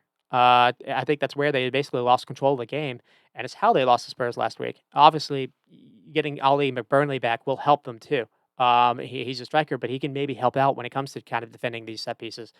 That's something to think about as well. And I think a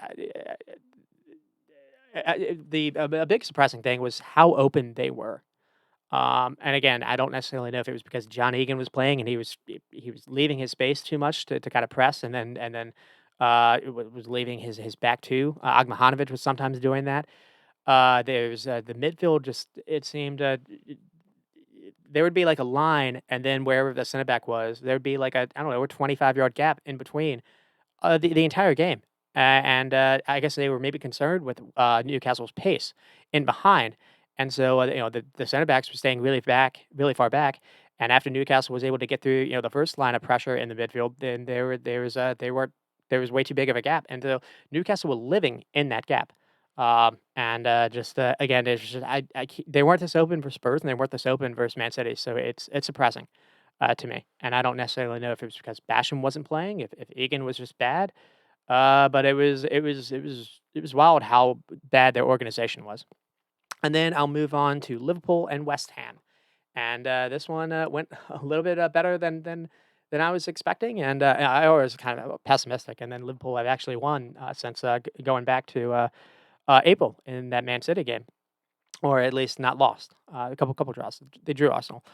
Another good result, but another game they didn't really start off well. That's kind of a theme I'm thinking about too. And they can't keep necessarily getting away with this with these kind of slow starts. They have Spurs in the weekend. That's a scary game. Now given how Spurs are playing and given we'll see how they are with Madison.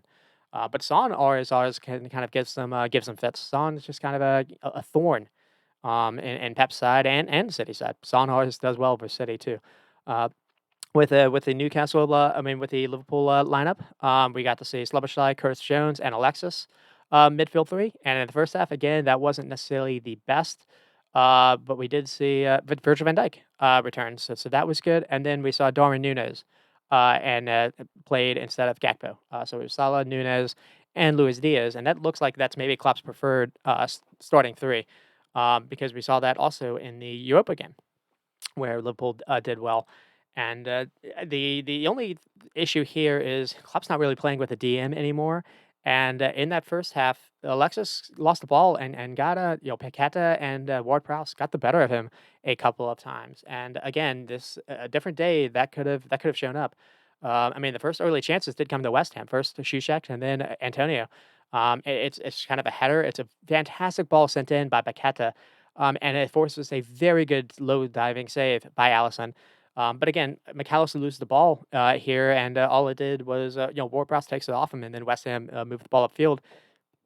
And then we have a chance for Antonio. And I have no idea how Antonio hits us sideways. It's a massive chance. And so, again, Liverpool started off really, really slow here. A really good ball sent in by Souček. And then, around the 17th or 14th minute, Liverpool do get the break with Salah. And it comes from basically, it's a nervy time for Liverpool at this point. West Ham look to maybe have them pinned again to whip in another dangerous cross, and Curtis Jones is able to stick out a leg and intercept a pass. And from there, he gets it to Diaz, and then Diaz sprints and heads it forwards to Nunez.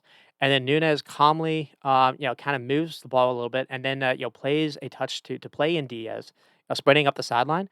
And then Nunez then sprints up himself to be an option for Diaz to be in the box. And Nunez, with that running, creates his PK.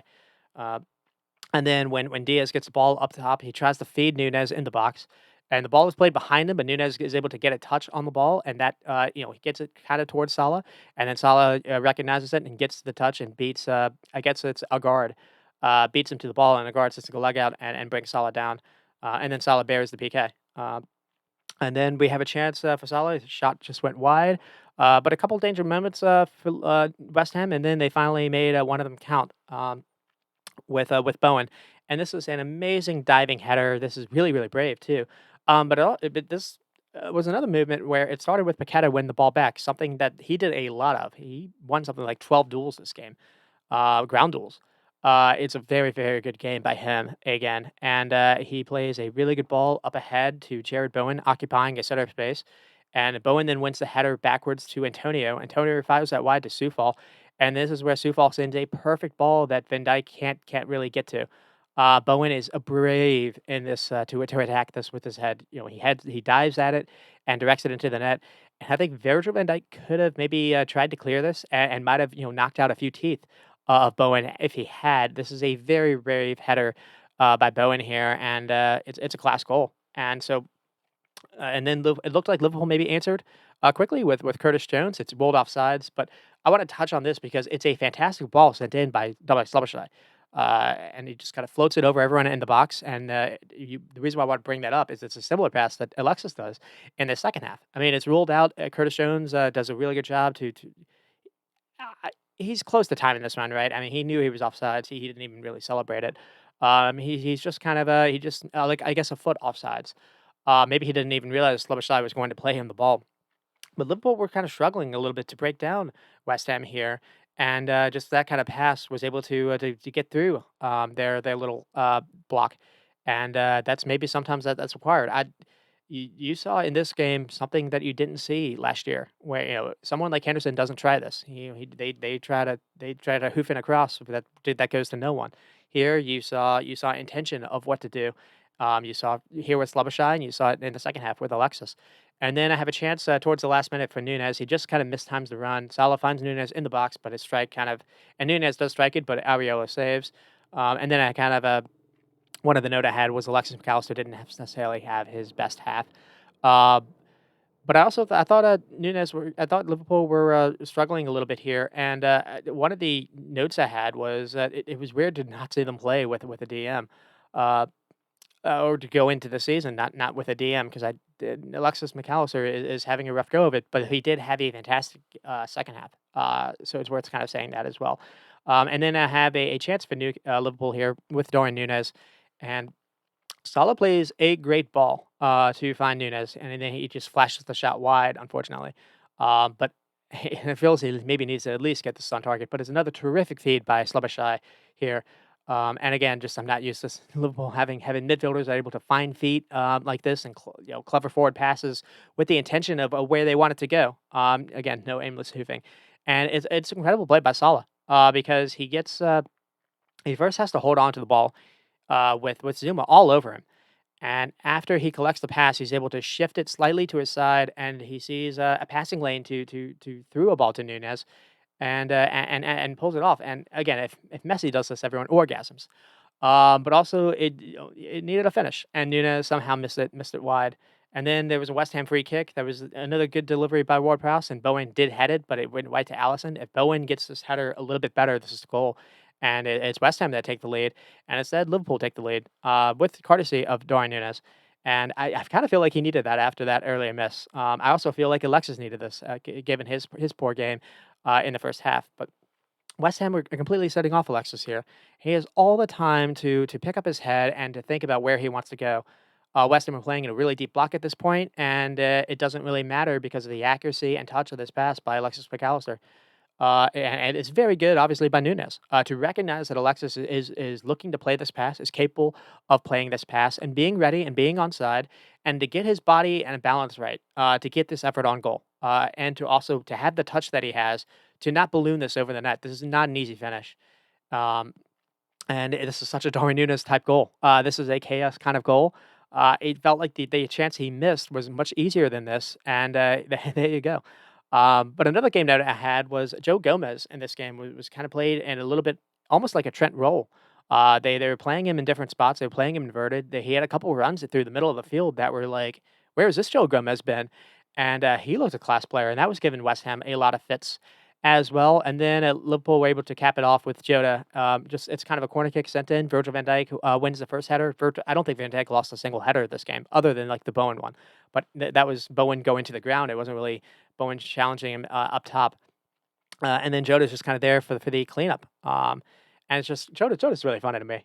He's always in an area to sniff out a chance, and finishes them. He's people call it this a tap in merchant, but tap in merchants mean goal scorers, and just Jota's always able to kind of sniff where the goal is. He's kind of been shown the back door a little bit in some of these games. He hasn't necessarily been featured, but you can bring him on and obviously still get you a goal here. So I just love him.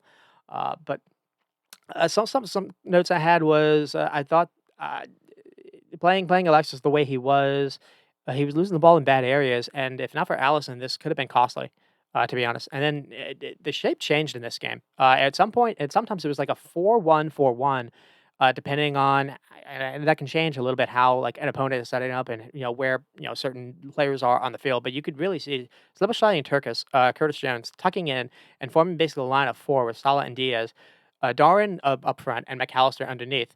But I think the one thing that we're saying here is there's real flexibility in the side now, where Klopp maybe doesn't really want to have a traditional number six anymore, where he's got players that can just recognize to be in that area and to whenever the situation requires. Where if he had a standard number six, they would just only stay there.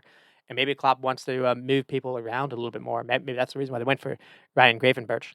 Um, and again, Joe Gomez had some moments inverted and was really, really good. Another thing you saw was they were switching between having a back four and a back three with a pivot in possession. So some it's been a different Liverpool side. I mean, some positive. The whole back line. You play West Ham, it's going to be a physical game with Antonio, and Virgil van Dijk, I thought, really bullied Antonio. He did a good job, and Gomez looked a world class fullback. I've had some issues sometimes with him being center back, though he's been able to do a job in some of these games. Szoboszlai and Alexis again.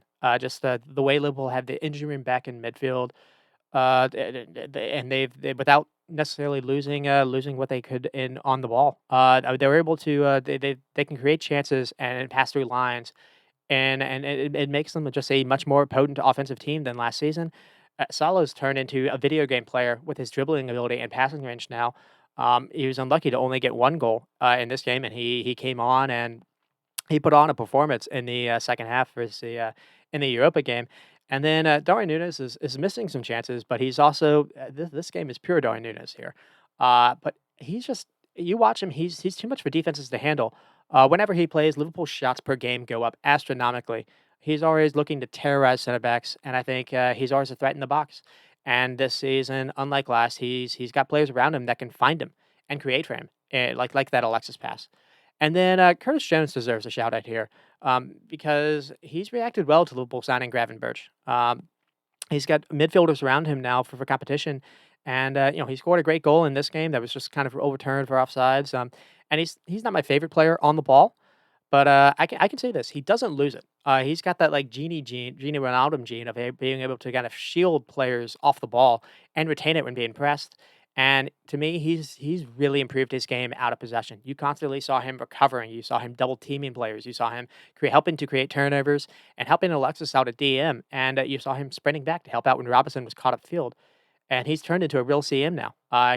Before he was trying as like he tried as like an attacking midfielder or maybe kind of a left winger, and that just wasn't really suiting his game.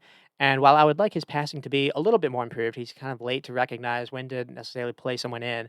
Um, I think what helps him here is with Alexis and Sloboshy in the squad, he can pass it sideways to them. He can just keep possession and allow them to be responsible for progressing the ball upfield, and it allows him to do. Maybe he can make some runs, off the ball. I think it's taken some of the burden off him, by bringing more quality around him. So I think he's really benefited from that. And then Elliott and Gravenberch can be options now as well, and they looked pretty good in the Europa game.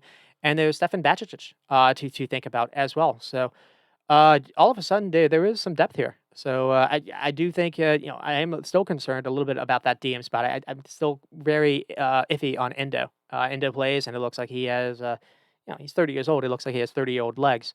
Uh, but maybe the idea is you can bring him on in second halves, first tired legs on the field as well, and maybe he can work out better that way.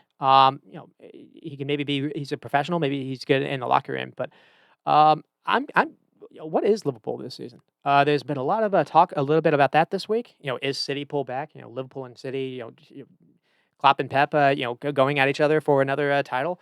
I don't necessarily know, but I will say this: they've already withstood a mini injury crisis with Trent, and missed a couple games with Virgil van Dijk, and been able to carry on. They had 2 red cards in back-to-back games and won those.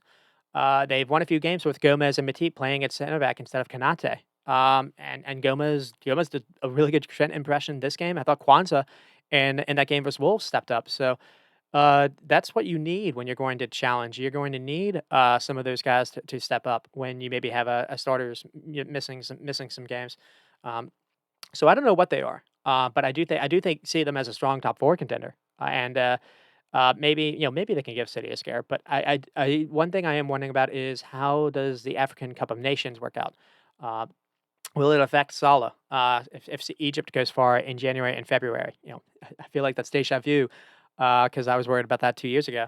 I hate how African Cup of Nations every 2 years. Anyways, but I don't. I still don't really know if I can trust them to go without a reliable ball runner in DM all season. I do think that'll be maybe something they have to address in January if they are thinking about something like this in the cards. Maybe Bacecic is the guy in the cards. I don't really know because they get as good as they've been. They every game you look at, and if not for Allison, it looks like they can concede 2 goals a game without him being Herculean. And so I think we need to hold on the brakes on people saying Liverpool is back. Now I will say this: the attack looks as strong as it's been in some time. Squad fitness obviously plays a role, but the way that they can attack deep blocks now, I think is different. He's got physical beasts that can challenge when crosses in the air if games get ugly. He's got a team that can press high and win the ball back again. He's got match winners in the attack. He's got a number of players that can create chances, seeing the right passes and putting the right power on a shot. And maybe the only question left is how can he find a way to get Gakpo into this without necessarily taking Nunez off? Because I think Darwin Nunez he makes the team better when Liverpool play. They have more shots when Nunez is playing instead of Gakpo. I would like Gakpo to find a way to get into the squad where he's not necessarily played as a false nine or played as a striker. Maybe on the left wing, you could maybe try that. I liked the idea of him being tried in midfield as an 8. Just the only issue was he didn't recognize when to do defensive work versus Chelsea, and that's the only game that they haven't been able to win. Looking back, so there is some of that, and then do they have someone to give reliable minutes if something happens to Salah or if Salah needs to have some rest? He tried. The option right now is either Harvey Elliott, who's not Salah, or Bindok. And Bindok has the speed that Salah offers. Bindok is also 17. And Bindok looked good in the Europa game. That was what they did. You'll probably see Bindok in the League Cup game today. But can Klopp trust a 17-year-old in the league for multiple games if something happens to Salah? That I'm not necessarily. Maybe the idea would be Jota. That would be that's still kind of something I'm a little bit worried about. Um, and with West Ham, Lucas Paqueta was unreal again, and Joey Bowen just seems kind of be a new player. And the only negative you can say is West Ham are a bottom 4, I think, in the league for accurate passes a game. And you look they've got players now. Paqueta, Ward-Prowse is a good passer. Alvarez is a good passer. That needs to change. So I don't know. Again, I don't. It's possible that it's kind of a Moyes thing.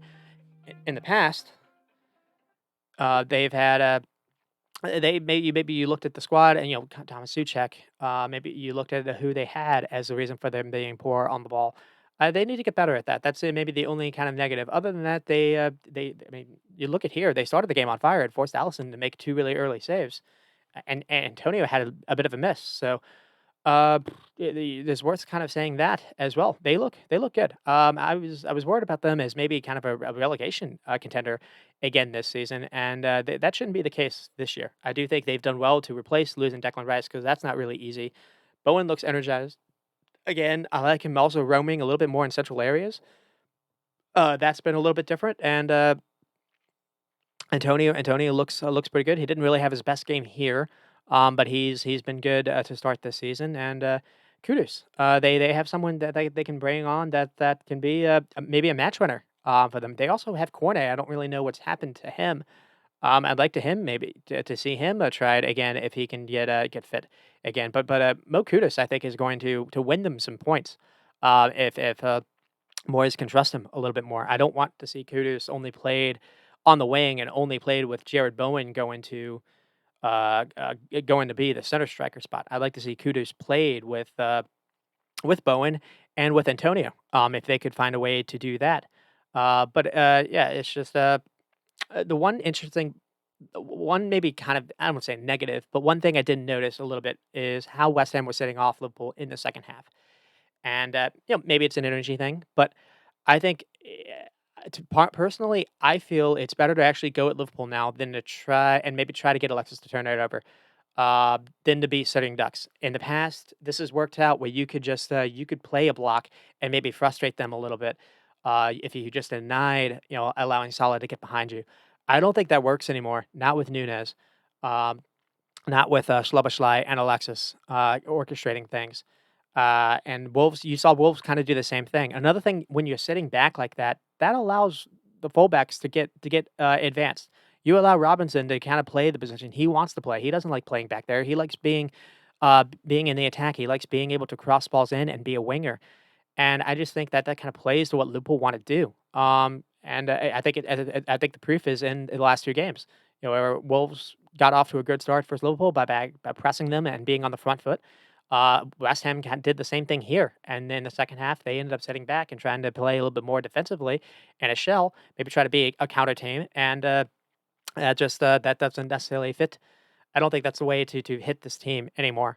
It's not really easy to go at a team like this, a team that's very good passing from the back themselves. People look at Virgil van Dijk and they wonder, oh, can he only win headers? Is he really good defensively? Virgil van Dijk is elite on the ball. It's kind of worth saying that as well. And just Liverpool can hurt teams in a lot of ways again. And then I'll move on to Burnley and Man United. And Man United win this game with a fantastic goal by Bruno. But this wasn't necessarily the reasons that I saw people celebrating. I thought there were some issues, glaring issues and this is on the back of the Brighton game. And they were able to win last night versus Crystal Palace. Crystal Palace played kind of a backup team, but Man United did play some youngsters and got to debut Amrabat, who looked very good. Is worth saying that. And got to see Garnacho score, got to see Pelestri have a good game. So there's some of that. But this game, when I get to the stats, you're kind of blown away a little bit by what Burnley did to them. Um, and then a leading off story was Onana coming into this game because he didn't necessarily have the best go of it versus Bayern, and people kind of going at him a little bit with the Brighton game. And he's been a big storyline recently, and I kind of think he's become a scapegoat to me. He had the howler versus Bayern, but he stepped up to it. I like the idea of him owning up to that. He's gotten 2 straight clean sheets, back to back. I thought he had a very good game in this game. And I think it's worth remembering that that something is weird with that club. When David De Gea moved, I'm old enough to remember this. When David De Gea moved to Man United, he had a rough start of getting things adapting too. Uh, he struggled on corner kicks. He struggled on balls whipped in, crossed in. That was an issue. And it took for a while for him to learn to use his hands. He always tried to do stuff with his feet. And though in the end, that ended up kind of being his trademark thing, that ended up working out for him. But he also struggled his first year after he moved from Atletico Madrid. Could be some of that. There's a lot of pressure on these guys. When you join a club like that, And if it was just one negative result or something happens because it's such a big club, there's more media attention. And that gets highlighted a little bit more. So I think there's maybe some of that. Um, but Man United went into this game with a very weird 11 because of the injury to Varane. Varane was able to come on in the second half, but he wasn't able to start. Uh, the injury to Lisandro Martinez. This was a weird back pairing. We got to see Johnny Evans get a start, and they said the last time that Burnley beat Man United was in 2009 when Johnny Evans was also the feature center back. So that was kind of funny. And Johnny Evans, to be fair, had a good game. And then we saw McTominay and Casemiro tried as the midfield too. That did not work at all. McTominay's having a rough go of it. We saw Hannibal.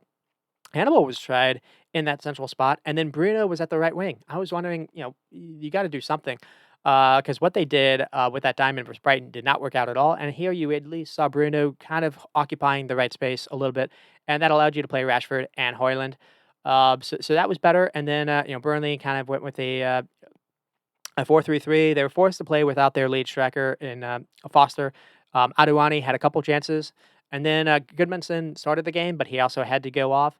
And I think that kind of hurt them a little bit because that company ended up moving Koleoshu from one side to the other.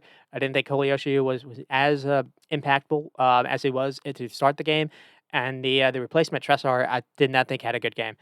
But other than that, Burnley were legit good. And again, I think United kind of played into that a little bit. Burnley looked like Brighton in some respects, which is again that's not that's credit to company and what he's been able to do. But Man United are just really easy to play through. But we have an early chance here with Bruno. It's good by Rashford here. Rashford picks up Bruno's run and plays him in. It forces a good, strong save, early save by Trafford. I say it's good by Rashford because sometimes he hasn't recognized when teammates have been open. He's tried to go for the hero moment himself. So he picks out Bruno here. So good early start. And then a couple early chances for Burnley. First with Anduani. It's a great Onana save. But the build-up here is incredible by Burnley. It starts with the center backs on the ball. They pass it upfield, and then a cross is sent in. Adouani header, and he forces a good reaction save. This is going in. And then there's another Adouani chance, and he hits the post. And again, Burnley with some really great stuff to start this game. This starts with a keeper. Passes it to Jordan Beyer. United are setting off him, so he carries it 30 yards, and then he has a really good pass to find Aaron Ramsey, Jacob Ramsey's younger brother. And Ramsey one times it to Andouani. Ramsey maybe could have tried a shot, but he tries the little cheeky pass to feed in Andouani, making a run behind Evans. And if this is just an inch closer, this is going in. It's very, very unlucky here. It's maybe the one time when Johnny Evans was caught out a little bit, and this is very good play by Burnley. Um, and then Johnny Evans scores, but it's chalked off for VAR for offsides. Rasmus Hoyland is interfering with the offsides, and my buddy Alex had a pretty good text where he was like, if if the last game you played was before VAR, it shouldn't count, or the VAR shouldn't be allowed." Just kind of making a joke about how old Johnny Evans is, and I like that. I thought that was funny. Uh, it's unlucky here, and it's just kind of a corner kick sent in that Johnny Evans is able to head it in. But Johnny Evans still has a good game after that. And then I got a couple chances here where Burnley are just kind of knocking the ball around United's penalty area really nicely. United just can't do anything. They can't win it off them. There's a lot of quick passes and movement. They're getting a few corner kicks out of this, and Koleoshin nearly dribbles through the entire Man United back line. And if not for Casemiro having a perfectly timed slide tackle, this is maybe going to be a goal or maybe going to be a PK. So Casemiro kind of saved them here, saved them from maybe one of those TikTok goals where it just the team just really embarrasses themselves. And then I thought Burnley basically dominated the game after that Evans goal was ruled out. So here, Man United again can't keep the ball to save their lives, and are playing so slowly from the back. It's killing all the momentum they had. So it's weird to go out and buy a keeper solely for his ability to pass the ball from the back, which is that's what Onana that's like his main trait. But you're surrounding him with players that are hiding from the ball. McTominay doesn't want the ball played to him, and he was hiding. Uh, Casemiro isn't necessarily the best at receiving it and doing that either, and you're kind of forced to go through him. Johnny Evans was good when he had the ball higher upfield, but he wasn't good in the beginning. And neither was the other center back. And was it Lindelof? And I think that's maybe kind of the one area where I think Amrabat will help out because Amrabat is good at doing that, getting the ball on the turn and working that way. So maybe that'll help Onana out a little bit because he's trying to do stuff short, and no one wants the ball, and so he's forced to go long all the time, and they were just giving the ball away. And then we have the Bruno chance. And it happens at the perfect time if you're a Man United fan, right at like the 45th minute or so, right before halftime, where you get to go in with um, momentum, and it's a beautiful pass over the top by Johnny Evans. Finds Bruno on the right. It's an unreal finish. And this in a game that they've been largely outplayed, in my opinion. But here's like the vulnerability of that Aston Villa exploited a couple of weeks ago, where it shows up again, where they lose track of Bruno, and it's a ball played over the top of their high line, and Bruno played right wing, and he actually did a decent job to hold his position here. And this move starts with him receiving the ball in the beginning. This ball sent to him by Dallo with a long ball, and he controls it well. And he passes it to Hannibal, and then United keep possession, and then he's keeping on that right wing, and it's a really lovely ball sent over the top by Johnny Evans, and then an unreal finish to get the kind of power and accuracy he has because this ball is going over top him, and he one times it. Uh, so that was it. I thought at halftime Burnley were in the game, and just unlucky to a real lucky goal, a real quality goal, and that kind of was the game. I do have in the 65th minute United's press being better at kind of getting Burnley to stop them from building possession a little bit and try making them go long a little bit more. And then I have let's see, a couple chances for Burnley here. 75th minute, there's a really good Onana save. So Alderweireld has a lovely ball over the top that finds Brunlasen, and Onana is really strong to come out and dive and get his gloves on the ball. Um, to stop this from maybe being more dangerous than it could have been. Also, if Nana doesn't get the ball, it's a PK. Just a ball over the top that Man United kind of missed marking, and Onana saves them. And then there's a chance here for Burnley in the 83rd minute. Miranda since come on, he's subbed on, and he stops Rodriguez from maybe getting a shot towards goal from really close range. And again, it's another good passage of play by Burnley. They poach the ball off Hannibal, and then they move the ball quickly before seeing Rodriguez timing his run to get behind. Dallo is basically playing on sides, and it's a great ball over the top, sent it to the box. And again, if not for Varane reading this, maybe Rodriguez is able to force Onana into a hard save again. And then there's a chance for Rashford kind of towards the end where Rashford gets the ball sent in by Hannibal. He's running to the Burnley box and draws four players on him, but he has Casemiro making a late run to maybe lay something off. And instead, he goes for goal again, and it's blocked off. That's kind of the one thing you can maybe go at Rashford for. Also, Rashford wasn't doing the best, defensively without the ball. I thought the better team of the night was Burnley, and Man United have star individual quality, and that's what ends up kind of showing up for them. Hero Ball again bails them out. But I'm gonna get to the stats. Burnley outshot Man United 12 to 11, 4 on target apiece, 9 corner kicks for Burnley. And it wasn't the prettiest game, but Onana had a good game, and 3 points is what they needed after Brighton. But look at this. 572 passes, 88% for Burnley. Man United with 322 and 80%. So 80% pass accuracy is really, really poor. And under 400 passes for Man United. Just the midfield just did not work out. And Burnley were able to pass around Man United for fun, just like we saw with Brighton. And they were. It wasn't just like they were passing it side to side, and Man United were just kind of letting them do that because they had the goal. They were forcing Man United into a lot of desperate defending. So I like company's impressing me so far. The results aren't there yet, and they're missing someone to put away some of these chances. Missing Foster, but there's a lot of reasons to be hopeful about for Burnley. And with Man United, you can praise Bruno with that amazing goal. He had good discipline to be on that right wing and to actually stay there and to offer an outlet on the right side. He wasn't just leaving to go in the middle.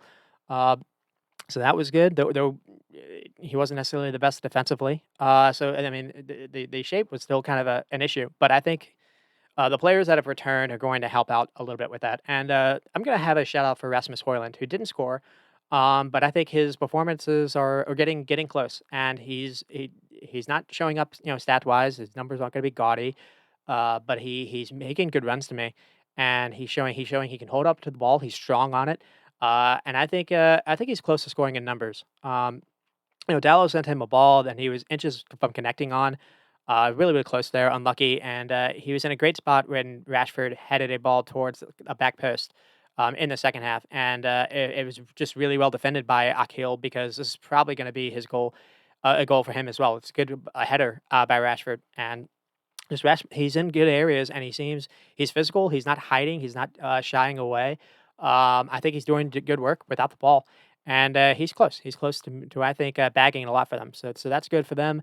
Uh, Negative was Regulon did look like he picked up a muscle injury, and we saw Amrabat played yesterday, and he almost played as like a fullback. So doesn't look like Regulon has necessarily recovered. They're really scant at fullback. No Wan-Bissaka, no Shaw, no Malacia. And so that could be something to follow. I think they ended up playing Lindelof actually at left back in the second half versus Palace as well. So they moved Amrabat into midfield after that. So that's probably what we're going to see in the weekend when they play Palace again in the league. But I thought McTominay was really poor again and almost useless. And he didn't play well versus Bayern when he came on. Christian Eriksen wasn't able to go. And it doesn't necessarily feel like he's necessarily helped out as well. We saw yesterday Casemiro looking really, really good again, and I think he's benefited by having some legs around him. So I do midfield reinforcements need to be on the way, and they are. Uh, because they made Burnley look like Brighton, and they're just the entire game, the entire season, they've been one of the easier midfields to play through and run through. And so you have Amrabat. I think Kobe Mano is close to returning as well. Mount played in the league game, got a half in, and I think Hannibal is kind of a hidden. I'm not gonna say hidden gem, but he can be hit and miss because he has that ball that's sent to Rashford through in this game, but he has good energy, but he's also clumsy on the ball. But he's got energy. You saw him tracking back and working mad to win the ball back. He'll go to ground. He'll try for challenges. He'll pick up some yellow cards because he plays a little with a I don't want to say a loose head. He can be kind of a shaky player. I guess I'll put it that way. But energy is what Man United need in a lot of these games, where it's been too easy for teams where some a team's getting the ball and the space is there for them to turn and to run or to turn and look for their options, and no one's closing them down. Hannibal's offering that, so I think he'll help out as well. Amrabat looked very very good yesterday for people that maybe didn't catch their league game, so we'll probably see him in the on Saturday when they play Crystal Palace again. And we'll see if maybe Mason Mount can return. He got a half, and Tim Hag said he was only supposed to have a half. That he wasn't taken off for another injury, so that's good to see.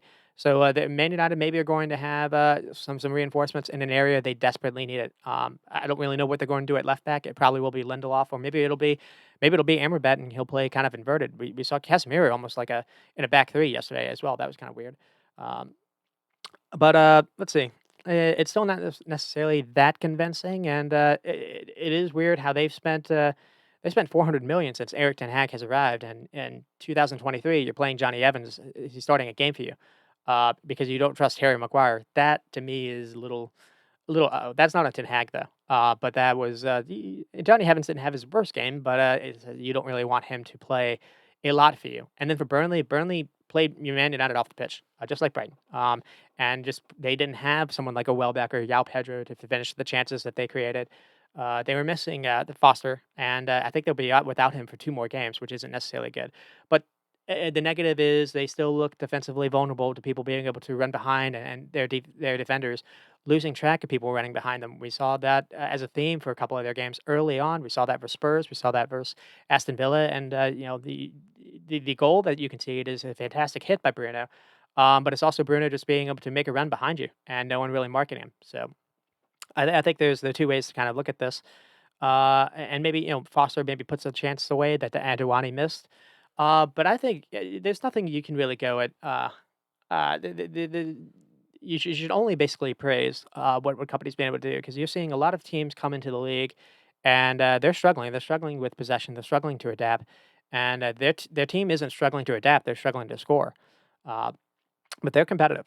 You can definitely say that. And again, this is Burnley. This is Sean Dyche's Burnley that's had certain style engraved in them for I don't know 9 years or whatever. And company within over a little over a year has completely changed how they play. But I do think, one thing I do want to say is it's possible company got this wrong. I'm saying a bunch of positive things. Maybe the one thing I was a little surprised about was he moved Koleosho to the other side of the field early on. He did that to fit Tracer, but I thought that actually made them worse. Koleosho was amazing in the opening parts of the game, and then you kind of saw him die out, and then he subbed him off early. When again, I thought Tressar was maybe the guy that could have been subbed off. But he also waited to bring on Sanderberg. And Man United was so weak in midfield. I think bringing Sanderberg on a little bit earlier, I think you could have maybe created something with his eye for a pass. So that's just kind of a one thing to maybe say, but it's a home game. It's Man United or maybe on one leg, and it is backline with Johnny Evans and Lindelof. So there was maybe a chance there for something more. But again, with enough about the negative stuff. The way they're playing as a promoted side compared to other teams is something worth praising. And just a team that can build from the back and pass through midfield lines and they've got decent delivery. They're just kind of missing the final piece, but this is just so much better to watch them than again, Luton Town. They aren't offering this. Nottingham Forest can't play like this. Crystal Palace can't play like this. And I do think eventually, if as long as they can just this is the team that had that was hoofing it to Ashley Burns for 9 years, or Chris Wood.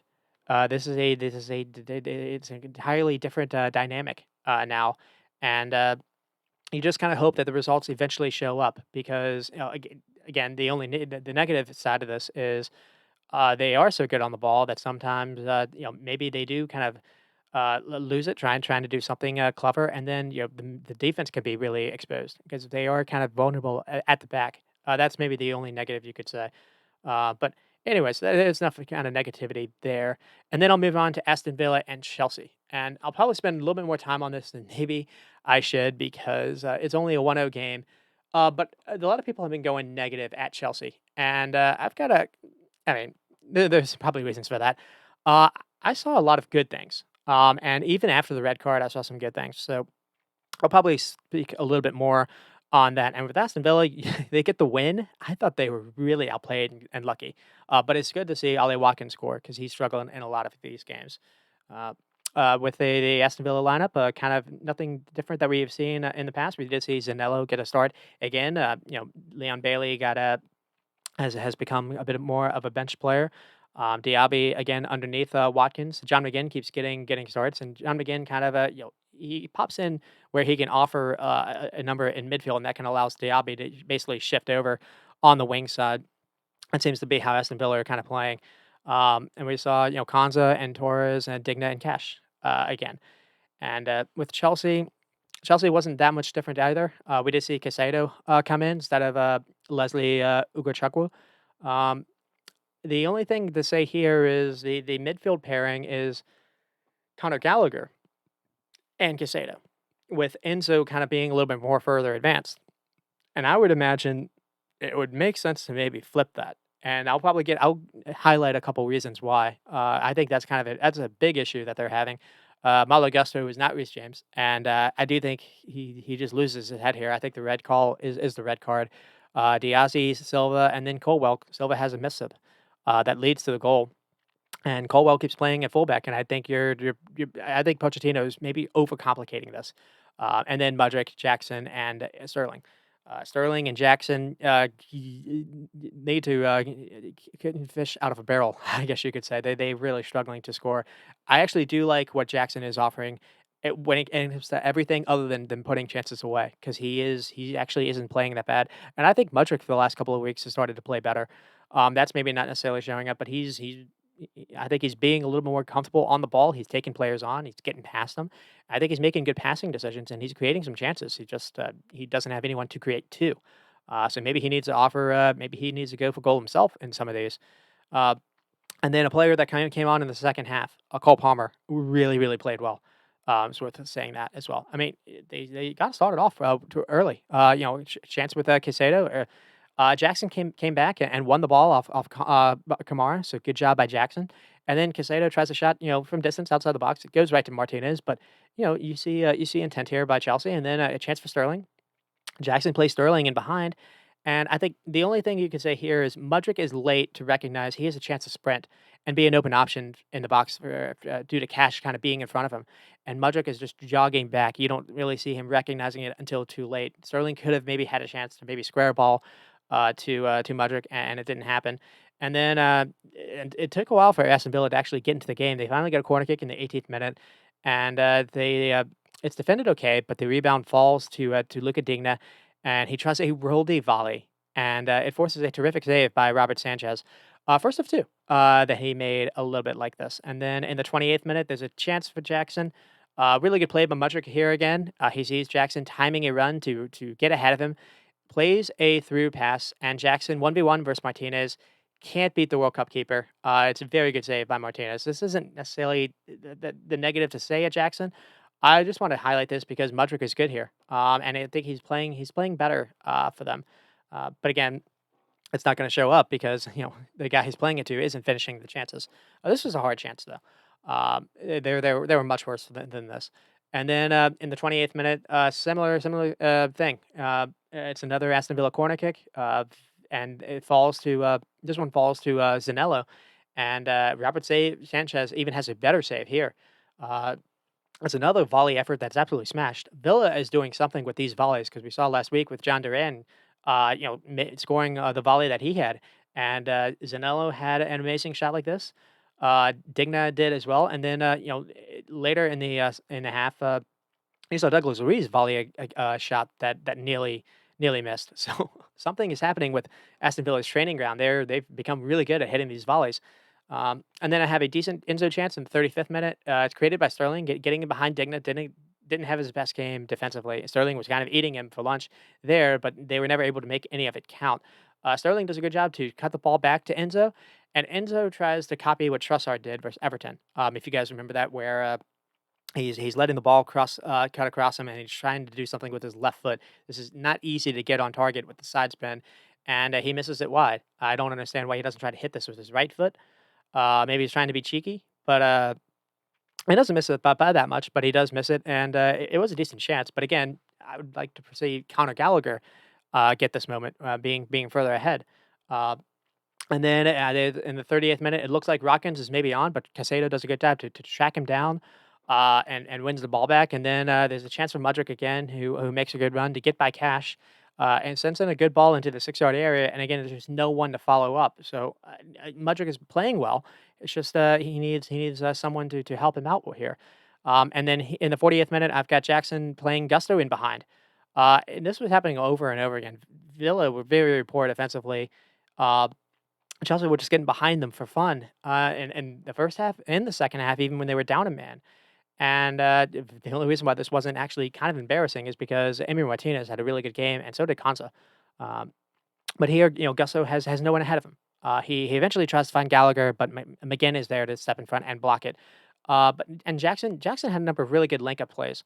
That fed. He was dropping into midfield, and he was looking to have Sterling run in front of him, and he was playing the ball over the top. And this was maybe a situation here where I don't like where Gallagher didn't recognize the chance to maybe make a disguise run with Jackson doing this.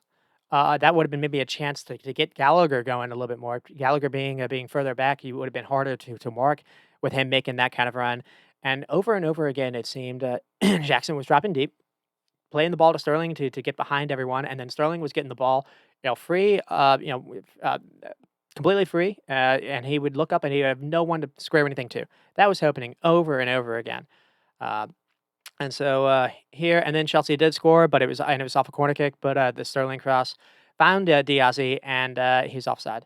But a lot of halftime thoughts I thought were decent for Chelsea. Just again, just missing the final touch, and then with Villa, I thought Matty Cash was struggling to keep Mudryk, and the two fullbacks were struggling to just keep with Mudryk and Sterling getting behind them. Also, Jackson was getting behind them. Um, and the second half wasn't really much different. So we have a Chelsea chance for Sterling, and again, Chelsea just get behind Villa's back line. It's a great pass sent in by Thiago Silva. I'll get to him later. And again, there's just no one with Sterling he has to try to beat Emi Martinez all alone, and Martinez is big and blocks the effort. Really good chance by really good block by Emi Martinez. But a theme I think you saw on the weekend was both Jesus and Sterling having 1v1 looks and neither able to take them. That was something I thought last season was it was a mistake for Pep to get rid of both those players and to give them to rival clubs. Maybe Pep knew that, and when the big moment came, these two weren't necessarily good enough for the level that he wants. And this weekend, at least, I'm not going to say yeah, that's the take definitively, but this weekend that proved out to be true.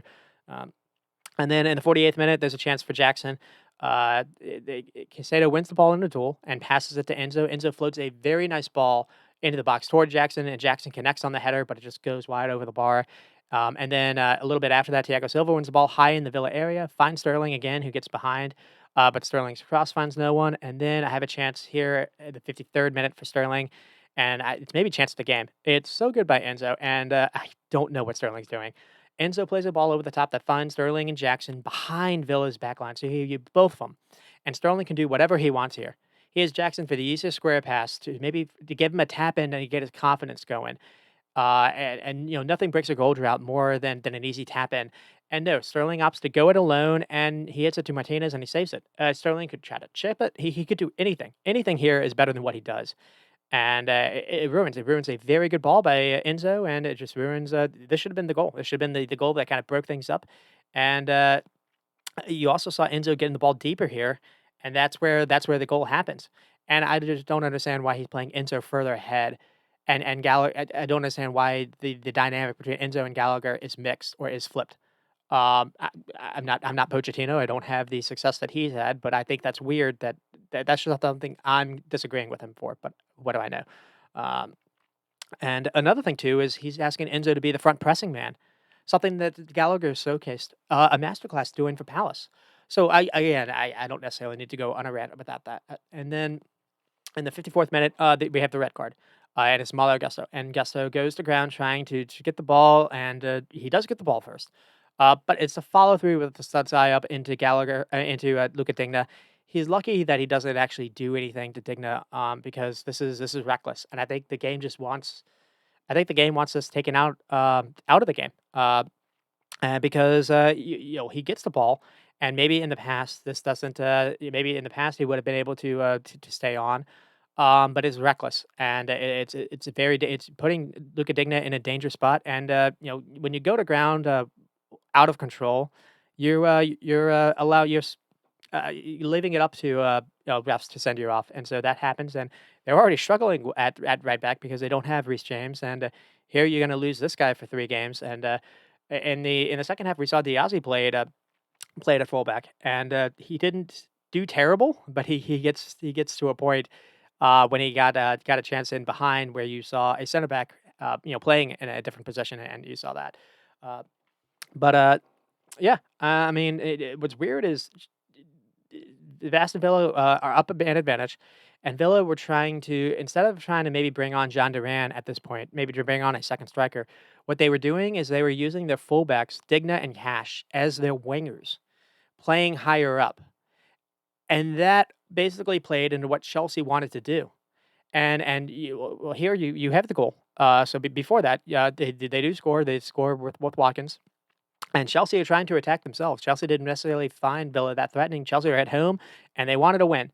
And here Gallagher is higher up, and he has a nice turn to full Konza, but he tries just kind of a hopeful ball into the penalty area, but there's no one there, and that's where Villa break. And again, Gallagher is supposed to kind of be the pivot man to Caicedo, so him being high up, that exposed them a little bit as well. And then John McGinn just has a hopeful ball to Diaby. Thiago Silva tries to intercept it and is fooled by the bounce. And then from there, Diaby is in. And Thiago Silva, I think, should take the yellow and just foul Diaby immediately, almost tackle him, because I don't think it's going to be a red. And because you still have a defender you still have Levy Colwell behind you, and this is before Diaby is able to cross the midfield. I don't think it's going to be a red now, and he doesn't do that, and instead Diaby is able to skip past him. I also don't understand why Thiago Silva was even taking the risk to win this ball back because you don't really need to. But he's just worried about Diaby being able to get a touch and get behind him anyways. But again, that kind of shows you how vulnerable Thiago Silva is. Again, I don't necessarily need to do that rant again. But Diaby then gets the ball and passes it to Watkins. Watkins has Colwell in his way, and Colwell does a decent job to block the first shot. But the rebound falls right back to Watkins, and Watkins tries for the second time, and is a good strike. It's a very good strike. People are going at Sanchez for this. I think that's unfair. Um, and maybe this can get Watkins going. He's had a good start to the season, but he's been lacking in some of these 1v1 moments, and finally he does convert one here. And I think I was surprised people were going at Sanchez. It goes under his. I think it goes through his legs. It's from a tight angle. Maybe that's the reason why. Maybe a different keeper is able to somehow save this. Sanchez had such a good game. I can't go at him for this. It's also not really his fault. I think it's more Thiago Silva. And but then Chelsea bring on Cole Palmer. And from here, Chelsea probably should have won the game, even down a man. So early chance for Sterling in the 70th minute. So it's a great ball over the top by Palmer. Finds Sterling getting behind Paul Torres this time, and instead of trying for goal, he tries to cut inside, and the touch is just a little heavy where he loses the chance after Konsa is able to clear the ball away at the last minute. And then there's another chance created by Palmer just a couple minutes later, already having an impact. And another thing that you saw Pochettino do is after the red card, you saw Levy Colwell actually move into center back. You basically shifted everyone over. So Thiago Silva, the other side of the fullback, center back, Colwell as the fullback, and then or as the center back, and then you saw Ben Chilwell as the actual left fullback, with Diazy being the right back. And here, they were able to actually use Chilwell to their advantage because, again, of the way that Villa were playing their fullbacks. Um, and here, Chilwell gets him behind, and he has a square ball, 6 yards in the area, and then at the last second, Torres is able to clear this away before Palmer was able to arrive at this. It's a really good, it's a chance created by Palmer. Then he does a really good run to get into the box, and this is probably going to be a goal. There's probably going to be a tap in if not for Paul Torres here.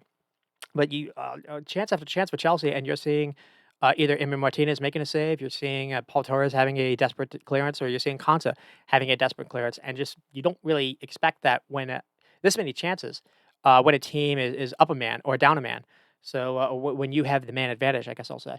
And then 78th minute, another chance, Palmer to Chilwell again, and a shot saved by Emmy. And it's a great ball over the top by Palmer. Plays Chilwell, making a good run. You're getting behind everyone, and then Chilwell gets Martinez to at least dive here.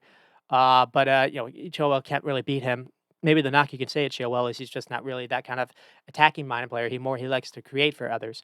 But it's another challenge where someone's able to get behind Villa's back line, and then the big one here came to Diazy, and another is Palmer to Diazy, and this is a fantastic through ball by Palmer because here he's looking to try Sterling, and Sterling's offsides, and you see Palmer kind of just like he shakes his head, but he doesn't lose it.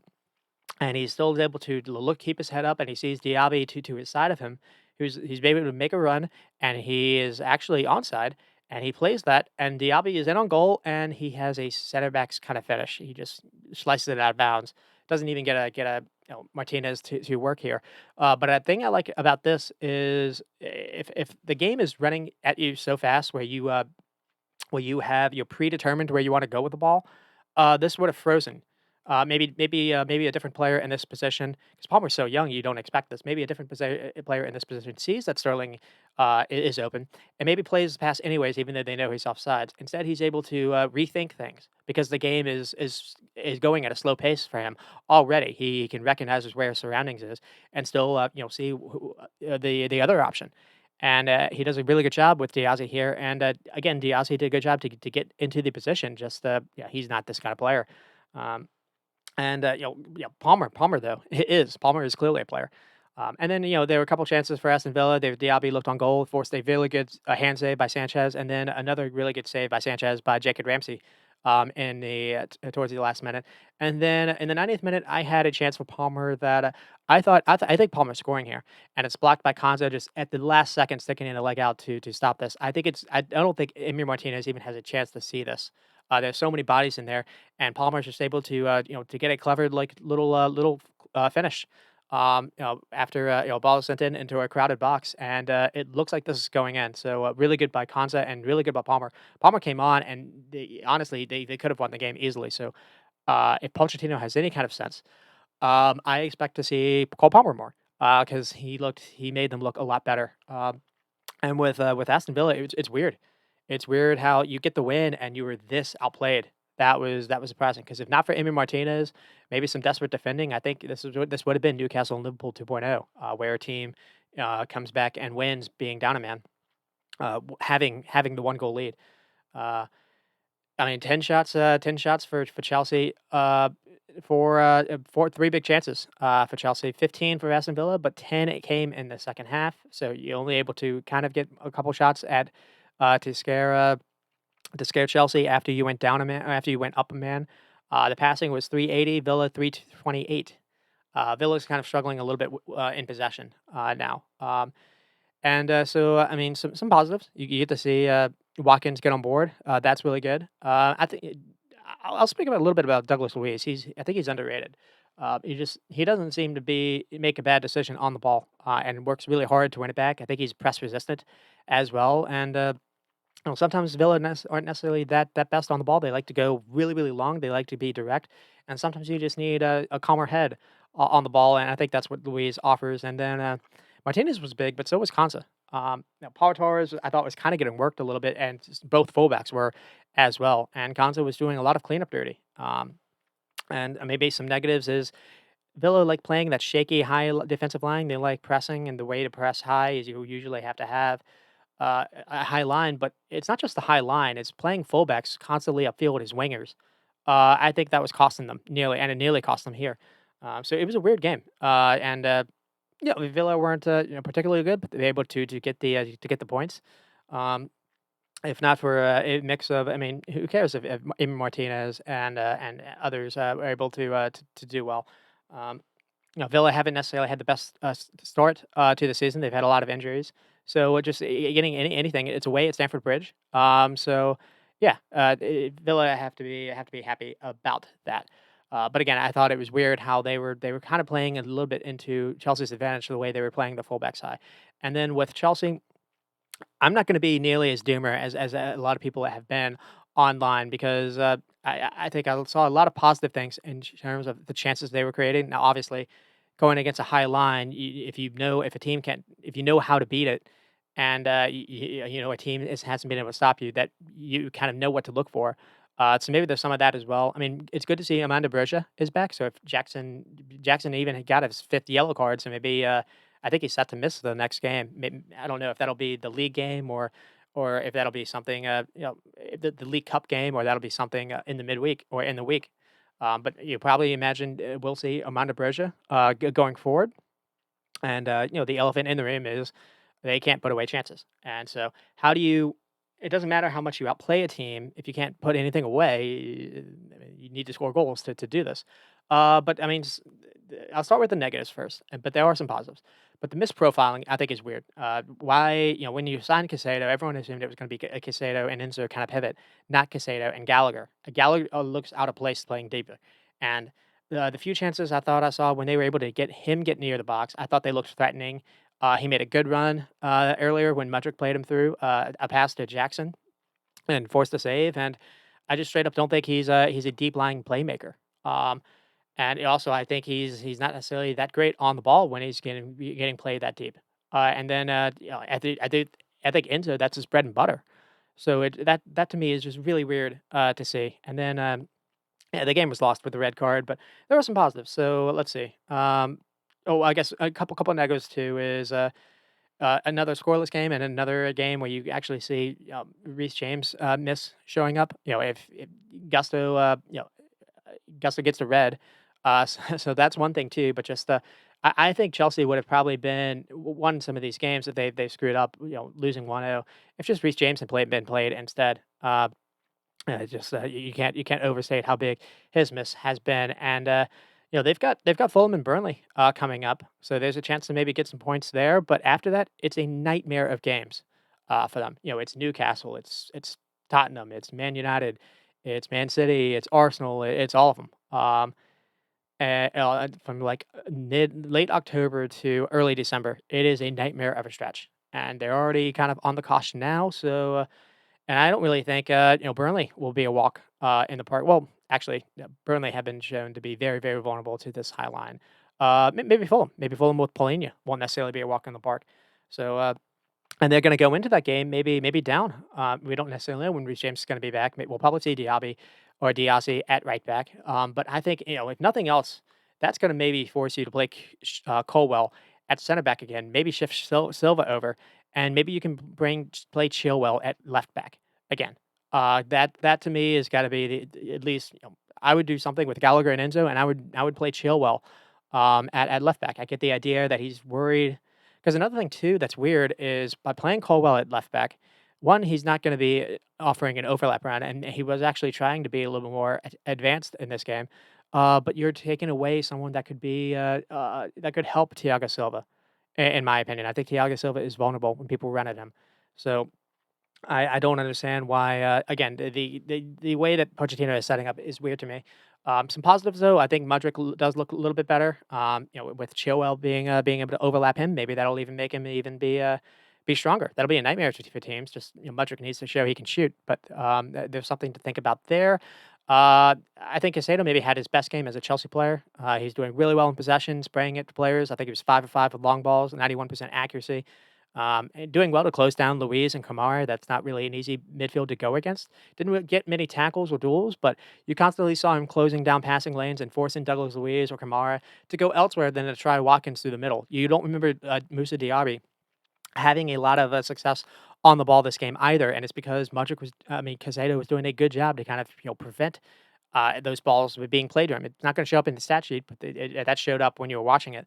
Cole Palmer. Cole Palmer nearly created 4 goals when he came on by himself, down a man. I think he showed the ability to turn upfield, showed good vision to play people in, made a run or two to get in the box. So we needed to see him maybe finish a little bit better, but there's no reasons to not. You're struggling right now for creativity. Here's a chance. Here's a player that offers you that, and you also paid a lot of money to get him off Man City. I think he's ready, so we'll probably see him feature soon, I imagine. And then Jackson continues to do everything outside of scoring goals. He's linking up well. He's finding Sterling in behind. He's making good runs. I think he's working well without the ball. Uh, yeah, it's just him and Sterling can't get fish out of a wine barrel. And if he doesn't work out, you do have Berger kind of returning as well. And then Sanchez, I thought was getting stick for the goal. I don't really get it. I thought he was very very good. And but regardless, Chelsea are a mid to relegation contending side for the calendar year of 2023, and it's weird. I think it'll be studied how bad Taliboli has come in and made a Champions League kind of club into what this is by spending almost $1 billion to do it. And now, one thing you can maybe say is Chelsea did probably need to do a little bit of a rebuild. That team that won the Champions League a couple years ago.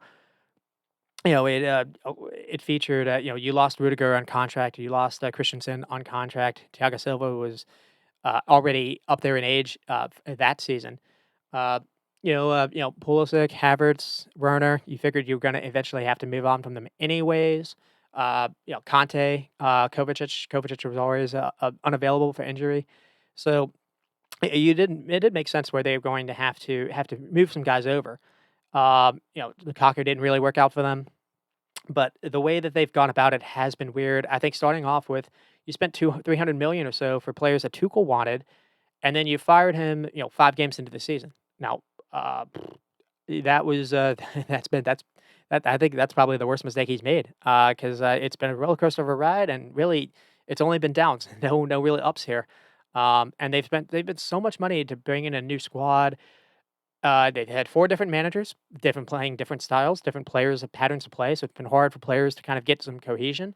It's been a mess. I do think it's a fixable mess, but it's definitely a mess. But it starts with Cole Palmer. I would play him, find a way to be less reliant on Thiago Silva defensively. I don't necessarily want to repeat myself, but he can be original on the ball. Thiago Silva still has good decisions on the ball, but I think anytime he's in open space, teams know that they can go at him. And I think the weird thing is you spent all this money and you brought in Jackson. You had scoring issues last year, and you brought in Jackson to kind of fix all that, and you just brought in this 20-year-old from Villarreal, and he's to a new country to fix all your goal scoring problems, and it's just weird how you didn't bring in a proven goal scorer. You shipped out Lukaku. I've mentioned Osimhen before, but even Mitrovic may be available for them for less money. And I know Chelsea fans would have probably hated that idea, but he would have finished some of these chances that you're screwing up on. So, I just, again, I don't think they're necessarily far. Or they could have brought Solanke back to the club from Bournemouth. I think he actually started as an academy player. And again, Chelsea fans hearing that name in the summertime probably would have shake their head and being like, "Oh no, why are we doing this?" But it's better than what you have. Um, and right now, they need to not think about where they can be with City or other teams. They need to just find a way to win a couple games here and there and to score a goal. I think something online I saw said that for the calendar year, Leicester City had scored more goals than Chelsea. Leicester City have been relegated, so Chelsea have been able to play 6 more games than them than a season ago for the calendar year. And so that just kind of shows everything. And Christopher and Cuckoo can't recover quick enough for them. Neither can Reece James. Um, and then moving on to Brighton and Bournemouth. Let's see where we are for time. Du- du- du- du- du. I need to speed up a little bit.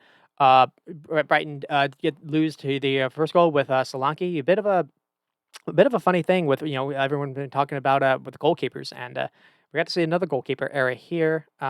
So it's just kind of just messed by Bregan. Um, makes a bad pass, and they get it taken off taken off a player, and then Solanke still has a lot to do here. I think it's Ryan Christie.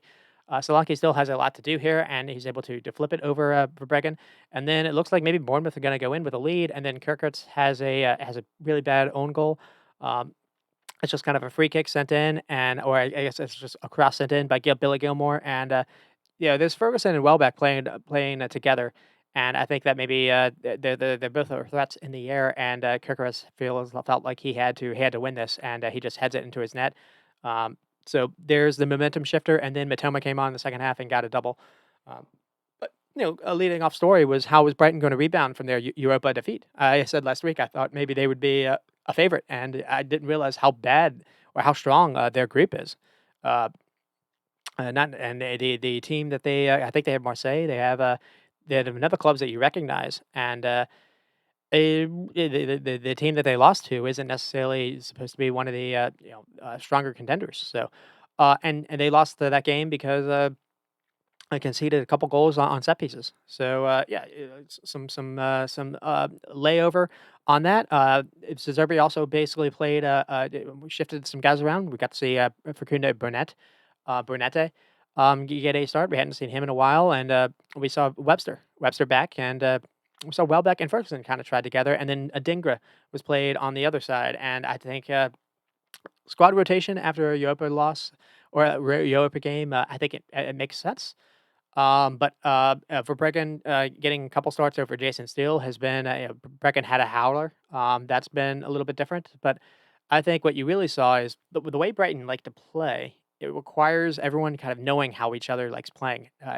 When you sometimes they're making blind passes, and if sometimes when you're playing with a lot of players that haven't necessarily played together, that can kind of that can take a hit to how they like playing. I think we really saw that.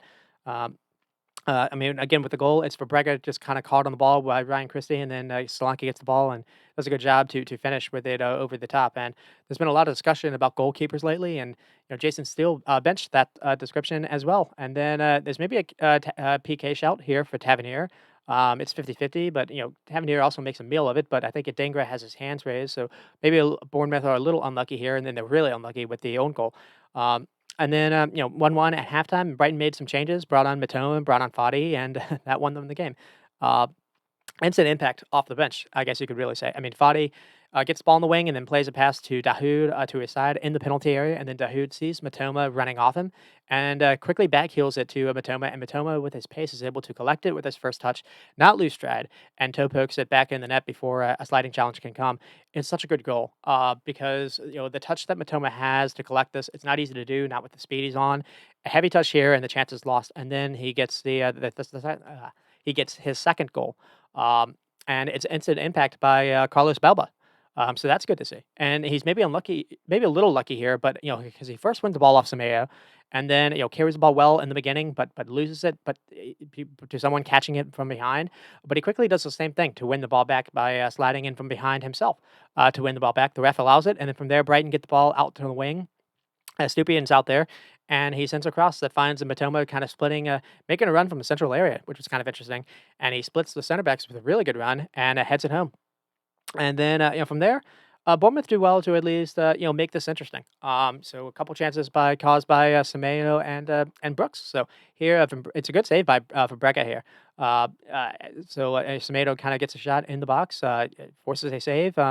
It's not necessarily good enough, but the save isn't necessarily good enough. It requires Lewis Dunk to actually clear the ball off the line. And then there's a good chance here with Brooks. Semedo again at the heart of things. This time getting the ball near the goal. And instead of trying for a shot, he tries to cut a ball across into the danger area. Brighton can't really handle it. Brooks is able to collect it, tries a shot, and it's blocked by a desperate clearance by Stupien. This may be going in. So Bournemouth did well to make this competitive. I think it's, but again, it's hard not to be impressed with Brighton because things did not start off well.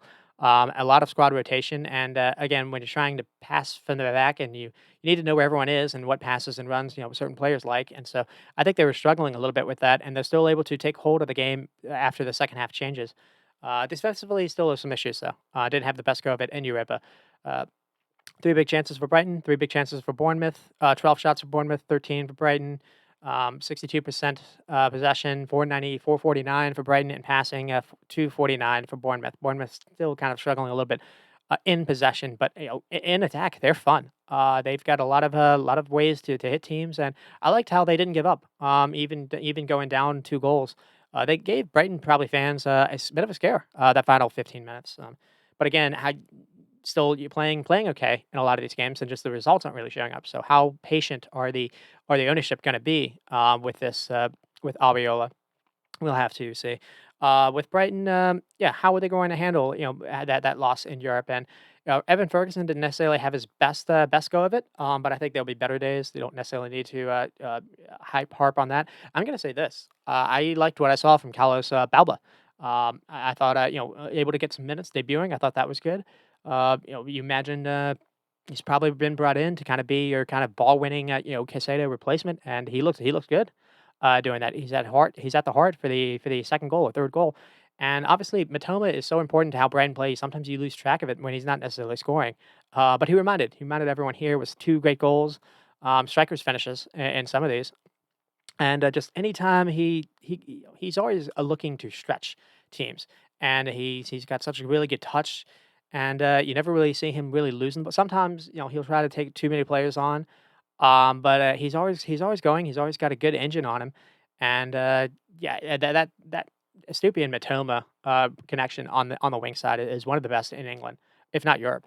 And then with Bournemouth, I think they played Brighton better than Man United did. Squad rotation, I think, played a role in that. No Matoma, Brunette didn't have the best go of it as well. But and I think one thing you can say about Bournemouth is they've caused a number of teams issues. They caused Spurs a fit. They gave Liverpool fits with their high pressing, and the only thing negative you could say is Max Aarons and Kirkus got cooked a little bit on the fullback side. But another thing is it's hard to gauge how they're going to be in the league because you read about the manager and hear he did really impressive things to earn a lot of praise in Spain, dealing with a low budget side, dealing with a team that was promoted and keeping them up, keeping them competitive and mid table, mid table, and they gave games a go. They press high. They look to get their fullbacks in the attack. They have a number of powerful, pacey players. They have a striker that can finish chances and look to attack in numbers. And it's just, do they have enough in midfield to supply that attack or to offer cover in front of the back line? And I like the idea that they haven't given up on their manager. They gave things an impressive effort after conceding that third goal. And then I'll move on to Brentford and Everton. Everton get a much needed win, 3-1 over Brentford. Brentford are reeling a little bit with some of these injuries. First goal from Decore, and then Jensen, and then Tarkovsky, and then Calvert Lewin. So it was good to get Calvert Lewin on the goal sheet. I mean, Brentford, you're losing a main guy and Rico Henry, and so you got to see Roslov tried at fullback, and then Aaron Hickey was moved on the other fullback side. No Ben Me, so we got to see Collins and Pennick, and we saw that end up kind of hurting Brentford a little bit. And then in the front line, it was supposed to be Kevin Shada, but he ended up picking something actually in warm up, so it was Lewis Potter, and that I think ended up hurting them as well. Lewis Potter was struggling in any kind of duel, and I think basically one of the themes in this game was Everton kind of out Brentfording Brentford. in a little bit. The game was really ugly, and it became kind of a contest of going long and who can win those those 50-50 balls in the air. And Everton were actually the team doing it.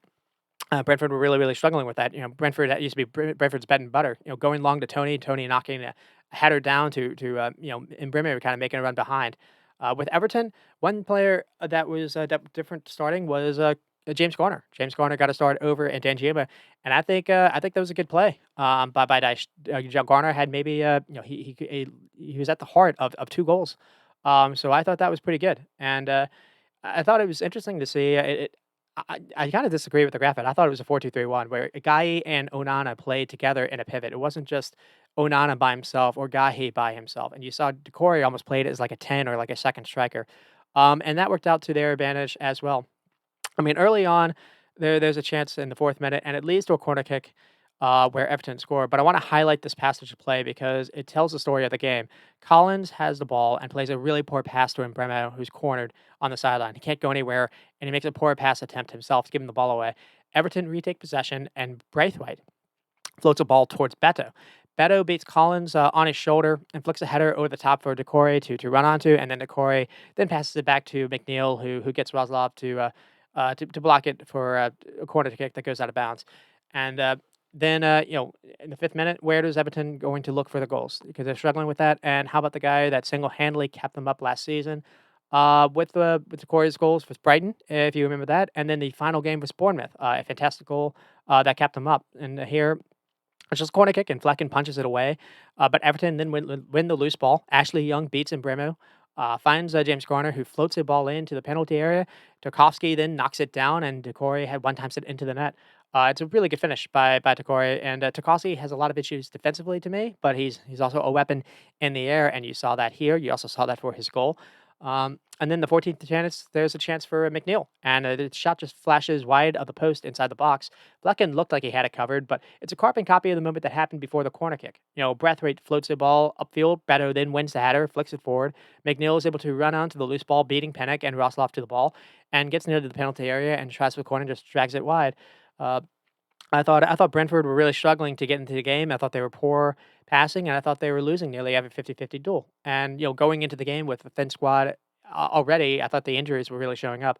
And then there's a chance for Decore in the 27th minute where he strikes the post. And again, it's just a long ball by Tarkovsky. This time he picks out Decore, who just bullies Roslov here, and he gets the shot away before Collins can react, and his volley strikes the post. But again, the thing to highlight is Brentford can't hold on to the ball, and the only time they're getting touches is when they're basically clearing it away, and Everton are winning it back to restart attacks. And it was just something we just haven't seen from Everton all season, and something we really hadn't seen from Brentford all season. I'll get into that later on, and then we do get Brentford to get back into the game with a really good goal by Jensen. It took forever for VAR to overturn this, or to because they ruled it offside. This would have been symbolic if it hadn't stood. But it's the first play that Brentford put together, and they've been thoroughly outplayed before this. But they get a little luck to go their way because Jensen has a ball that he makes a poor decision trying to pass it right to Ashley Young. He thinks Lewis Potter's going to make a run, and Potter isn't ready for it, and Ashley Young intercepts it. But they get a second chance thanks to Pennick winning a header, and Jensen beats Idrissa Gueye to a loose ball that flicks it forward to Mbremo, and Mbremo tries to flick his header towards Weisse. That's defended, but the ball falls to Janelt. And then from there, Janelt hits Jensen near the box, near the right side of the penalty area. And from there, Jensen smashes one in, going past Pickford. Pickford, I think, does get a glove to it, but it's hit too hard for him to do anything other than that. And then the goal kind of breaks the game up a little bit. I thought the pressure was a little bit better. I thought they were passing it quicker. Lewis Potter had a couple moments of Ashley Young, but then I got a couple chances for Everton. First with Beto, and this maybe was a chance for him to kind of make his moment because he's in on goal and he tries to flick it over Flecken. For Brentford's sake, the shot goes wide, but it's a big chance. And again, Collins and Pennick are just here, kind of running with Beto, and they can't keep up. And it's a really nice through ball played by Idrissa Gueye, and Beto does everything well here, but the finish. That's gonna be a theme with Beto. Beto had a good game, but again, it was kind of that moment. And then there's in the 37th minute, there's a hard error by Collins. He gives the ball away to Beto, who runs all the way runs the ball, and tries to cut back to Onana, in the penalty area, and the ball is hit behind Onana. So Beto could have maybe done better here, but Beto was causing some issues. And then I did have a chance for in Bremo. He tries a square pass across the goal. I think he needs to go for goal here. Idrissa Gueye had a good game up to this point, but he's caught on the ball by Janelt. Raisa then gets the ball and threads a pass to Mbeumo in a great area close to where Jensen had scored. And instead of maybe trying to beat Pickford in kind of the same area where Jensen was, he tries to pick out Lewis Potter at the back post, and Lewis Potter can't get there in time. Everton were the dominant team, and yet, with this mistake, a couple inches going the other way, maybe Brentford are up 2-0. And so a game note I had here was Collins was having a more of things. Everton hadn't punished him yet, and they ended up doing it in the second half. But I thought Everton also looked vulnerable through the middle. I thought Braithwaite and Tarkowski were vulnerable to anyone kind of making a run behind them, and Brentford weren't really able to do that. And then I have a chance towards the half where Lewis Potter jumped on a poor pass by Guy, fired the ball quickly into a penalty area to Weiser, and Weiser just can't hold on to the ball. It doesn't seem like he's strong enough in this kind of area where obviously you imagine that someone like Tony would have done better. Weiser is basically looking to buy a cheap BK than be strong on the ball. I thought Everton were bullying Brentford in a style that Brentford did bully teams last season, and I thought a weaker Henry injury was definitely showing up. Aaron Hickey wasn't having a good go of it, and Lewis Potter wasn't either. They looked tiny compared to the players that Everton had on those sides. It's not really good when you see Ashley Young just bullying either Lewis Potter or Aaron Hickey. So that was kind of a theme as well. And another thing too was you saw Brentford kept hoofing it long, and all they were doing is playing into Everton hands. Um, it's fine to go long, but let it be Norgard or Jensen, not the keeper or Pennick and Collins. And Jeremy texted me, this is maybe where he thinks Rico Henry's miss is really going to show up, is the roll and build-up play. Um, and then Everton get the second one just from Tarkowski. Apparently Tarkowski is a former B player. I didn't really know that. But he comes up and haunts them here. It actually is kind of funny how many former players had Brentford were able to send into the EPL. From when they were a champions side, or even before that, Kansa, Benrahma, Mapai, and Watkins, and maybe Tarkowski now.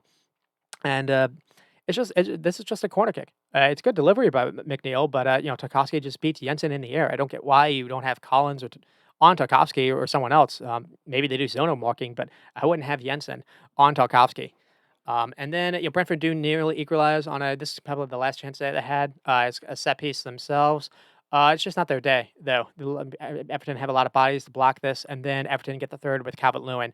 And Nathan Collins didn't have a good game, and he loses the ball here to James Garner, disengaging him, and who had a really good game under the radar. And then he threads in Calvert-Lewin making a run, and then Calvert-Lewin does what Beto couldn't in the first half. He finishes for the champs. Um, and just, I thought the game notes was Brentford had little ideas to build possession from the back. They kept going long and given the played into Everton's hands how they wanted to head things away and win second balls. No Raya anymore. I thought Raya was kind of an important player with the build up last season. No Rico Henry and no Ben Mee this game.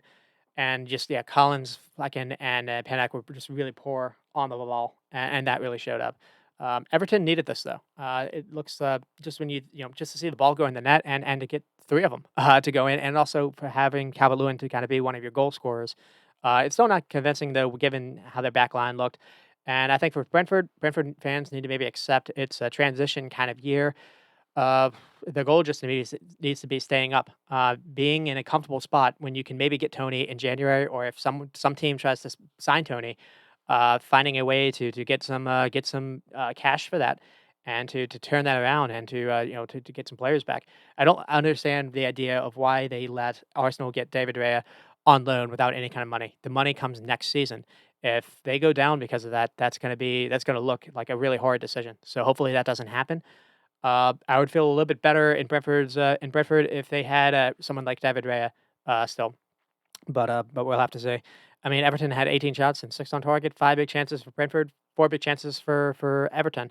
Um, it was a relatively even game, to be honest. I mean, that the Collins mistake really did kind of make it worse than it was, and then Everton got the corner kick, but Decore and Beto also missed some chances to say as well. But here's the story. Aerials. Everton 28 and Brentford 17. It became once it became a physical contest, it was Everton's benefit. Some positives for Everton are Calvert-Lewin netting, and Beto I thought had a good game. James Garner also, doesn't already start for Dyche, but I don't understand why. He didn't play much for Arsenal, and he has a good eye for a pass and good delivery, and created 2 goals, and also was good winning the ball back, good pressing, and Decore is a little bit, little bit of everything and everywhere. Anything good that Everton did this game, Decore was kind of at the heart of it. Brentford just could not handle him, and again, Tarkowski and Braithwaite still look a little bit weak at center back. You don't necessarily need to harp on that. I do think they've been better since getting Mikalenko back in the squad. I think that's really helped out them. Ashley Young isn't left back anymore. He can be more at right back. Ashley Young actually hasn't been playing that poor at right back the last couple of games. You can maybe say that. So there's some positives there. And again, I don't know how much this matters large picture because Brentford were not really on it and have some injury issues. But they needed this after what they did with Arsenal. 18 efforts on goal is good. I thought they were more direct. They attacked with a plan, made the game ugly, and when it became about being physical and winning those duels, Brentford were not able to cope with that. And I thought Brentford are usually pretty good at pressing teams into mistakes. And another thing too is Everton were just kind of going over top of that, but going over the press, and that's again where you saw the physicality at Brentford's kind of back end and at least at the fullback spot really show up. And then with Brentford's, this game was unnerving for probably a number of few reasons that I've already said. I mean, Everton went into this desperate, you can say, and Brentford didn't go into with a strong squad, but neither fullback played well. Lewis Potter got bullied, I thought, by Ashley Young. Also unlucky to not have Shota. Neither center back played well. Better and Calvert-Lewin were able to just run past Pennick and Collins for fun. Both were really horrid on the ball, and one of the worst passing performances from them, I think, as well. Just no one looked comfortable on the ball. Jeremy told me that Rico Henry was a big focal point in their build-up, and I think that really did show. But his miss isn't only going to be defensively; it's also going to be using a key outlet to help them with possession, help them move the ball upfield. And I thought Rice's hold-up play was poor, and no Mapai this game because he is an Everton player. So uh, maybe in the coming games he can actually be played instead. Maybe we can see that dynamic change where maybe his hold up play can be a little bit better. We didn't necessarily see him work out with Everton, but with Brighton he was a really good attacking player, and maybe I think the fear is hearing a Brentford fan saying you're struggling in a physical contest and the squad just isn't built to handle that anymore. And the squad isn't really built to also handle, holding on to the ball. So obviously the absences in the squad are hurting. But if this is a transition year, why not try to play the youngsters a little bit more? Why not try to experiment a little more? I liked seeing Ubala Koki come on. Ugala, yeah, I think that's his name. They have this youngster Yamalenko. I think he's 18. He's even younger. And then maybe why not try Simon Goes a little bit more? They brought him back to the club after letting him go. I didn't really understand why they didn't play him a lot the first go of things because for Iran he showed he has an eye for a pass and he's decent on the ball. Why not experiment a little bit with him? It also seems Brentford have been built on winning those duels, and they can't really do that anymore. So can Frank adapt his team to be better in possession? I think we did see his 4-3 kind of switch to a kind of a back five, a 5-3-2, or 3-5-2 in the second half, and I think that they maybe look a little bit better. I think that will help them actually having a third center back to maybe help with passing. But Thomas Frank, I think, is going to have to experiment a little bit more. So we'll see if he does. And then I'll quickly move on to Luton Town and Wolves. Luton Town, this game ends 1-1. And Luton Town fans aren't necessarily going to like that because they got Wolves created a red card by Bellegarde after the first 30 minutes or so. So they had 70 minutes to play up a man, and they conceded first. So they had to actually work to get this PK, and the PK they got, I thought was really shoddy. So if Luton Town fans, I guess, were happy they had a point. They had a lot more shots in this game than they had in the past. Obviously, the red card helped with that, but they also played well before the red card. I think you can maybe was saying as well. We did see something change with Luton Town, which I want to get to. So I mean, they still went with a back three, but they went with a 3-4-3. And so what that means is they basically took out a midfielder to play with a third attacker, and I think you ended up actually seeing Carlton Morris played a little bit more centrally, and you had a little bit more overloads on the wings, and I think that played to their benefit. To be honest, they had more shots. But they also started the game. They had more shots because of the red card, but they had 11 shots in the first half. The Wolves were actually really, really struggling, even before the red card. So I liked that change. So good by Rob Morris. They only get a point, but hopefully, if they're going to keep them up, they need to do better a little bit with that. And with Wolves, really unlucky for Gary O'Neill. But at least Neto is able to get you a point, and that's maybe the one positive you can say. I think they're really struggling with losing both Ruben Neves. They lost in the summer, and losing now Mateus Nunes. I think they're struggling a little bit in midfield. They're just not nearly as good on the ball, and you saw that a lot. They gave a lot. They gave the ball away a lot in this game, and they just don't have. They don't have the passing. They don't have the creators that they had. Now, Mateus Nunes wasn't necessarily a passer per se, but he would get the ball, and he would always be an option, and he was really good at kind of just exploiting space or creating space. He's good at ball retention. And they're just, Gomez and Lamena are more of ball winners, not necessarily great on the ball themselves. Uh, but I mean, a couple chances early for Luton. Like I said, the one by Jacob Brown, early intent, I think, is shown here. So Bell makes a run down the wing and lays it off to a teammate who sends in a dangerous ball into the box into the wide area. And Brown contests, but Wolves defend it. Luton were 7 of 44 crosses this game, which is a lot of crosses. If 30 crosses a game is a lot, 20 crosses a game is a lot. So Luton were crossing the ball from wide areas a lot. And then in the 18th minute, we have a Luton chance for Morris. And a little bit of skill by Morris here to do a little cross turn, and you get past the defender, and then he shifts the ball back to his right foot, and top of the area tries a crack on goal and strikes the post. So it was close here. And then Wolves started slow, and then the red card happens, and I almost disagree a little bit with this because I think he pushes off Lockyer with his cleat, but I don't think it's with a great amount of force, and he's trying to get the player off him more than necessarily he's trying to actually hurt the player. But yeah, it seems like Locklear or whatever is sulking because he gets the ball taken off him with a great tackle, in my opinion. It's an offense. It's a yellow card. I don't really think. I think Locklear is play acting. He's acting like, oh, someone's like snapped his ankle. And so that I thought that was really unfortunate, and it's really harsh too because it's a new player, Bellegarde joining a new club. I thought he played well with Liverpool last week, and now you're going to be forced to miss him for 3 games. So it's rotten luck for Gary O'Neill to deal with that. Um, but at halftime, it was still just 0-0. I thought Luton Town, you're playing a team up a man, you're still playing with a back three. They had 20 crosses in the first half. That is, but then the goal happened for Wolves. So it's Pedro Neto. Kind of been the best player so far this season. So it's fitting he gets he's fitting. He kind of shows up for them again, and he looks back to his old self before the pre-injury.